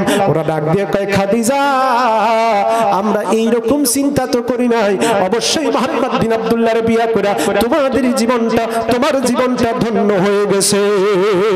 একটু জিকির লা ইলাহা। কোন কথা আছে? দোয়া করে দেব।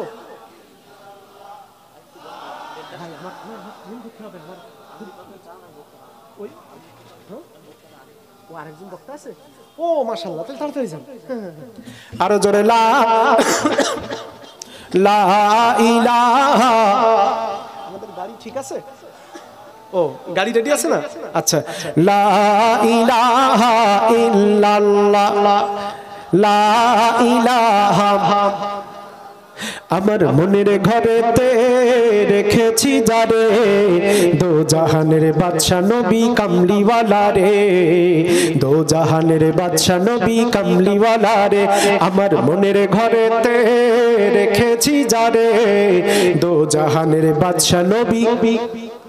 সবাই বলেন দো জাহানের বাদশা নবী। আমার মনের ঘরেতে রেখেছি যারে, দো জাহানের বাদশা নবী কামলিওয়ালা রে। আমার দয়াল নবী রে, আমার মায়ার নবী রে, আমার দয়াল মায়ার নবী রে, আমার মায়ার নবী রে, দো জাহানের বাদশা নবী কামলিওয়ালা রে, দো জাহানের বাদশা নবী কামলিওয়ালা রে। মোরা যদি ডানাওয়ালা পাখি হইতাম, ওই মদিনা দেখার লাগি উড়ে যাইতাম। মোরা যদি ডানাওয়ালা পাখি হইতাম, ওই মদিনা দেখার লাগি উড়ে যাইতাম। হৃদয় জুড়ে দেখতাম আমি, হৃদয় জুড়ে দেখতাম আমি নয়ন ভরে, দো জাহানের বাদশা নবী, দো জাহানের বাদশা নবী, আমার মনের ঘরেতে রেখেছি যারে, দো জাহানের বাদশা নবী কামলিওয়ালা রে, দো জাহানের বাদশা নবী কামলিওয়ালা রে। আদি পিতা আদম যখন মুসিবতে পড়ে, আমার নবীর উসিলাতে আল্লাহ কবুল করে। আদি পিতা আদম যখন মুসিবতে পড়ে, আমার নবীর উসিলাতে আল্লাহ কবুল করে। শাফায়াতের বিচারেতে, শাফায়াতের বিচারেতে পাশে থেকে রে, দো জাহানের বাদশা নবী, আমার মনের ঘরেতে রেখেছি যারে, দো জাহানের বাদশা নবী কামলিওয়ালা রে, দো জাহানের বাদশা নবী কামলিওয়ালা রে। আমার দয়াল নবী রে, আমার মায়ের নবী রে, দো জাহানের বাদশা নবী কামলিওয়ালা রে। মারহাবা বলবেন না?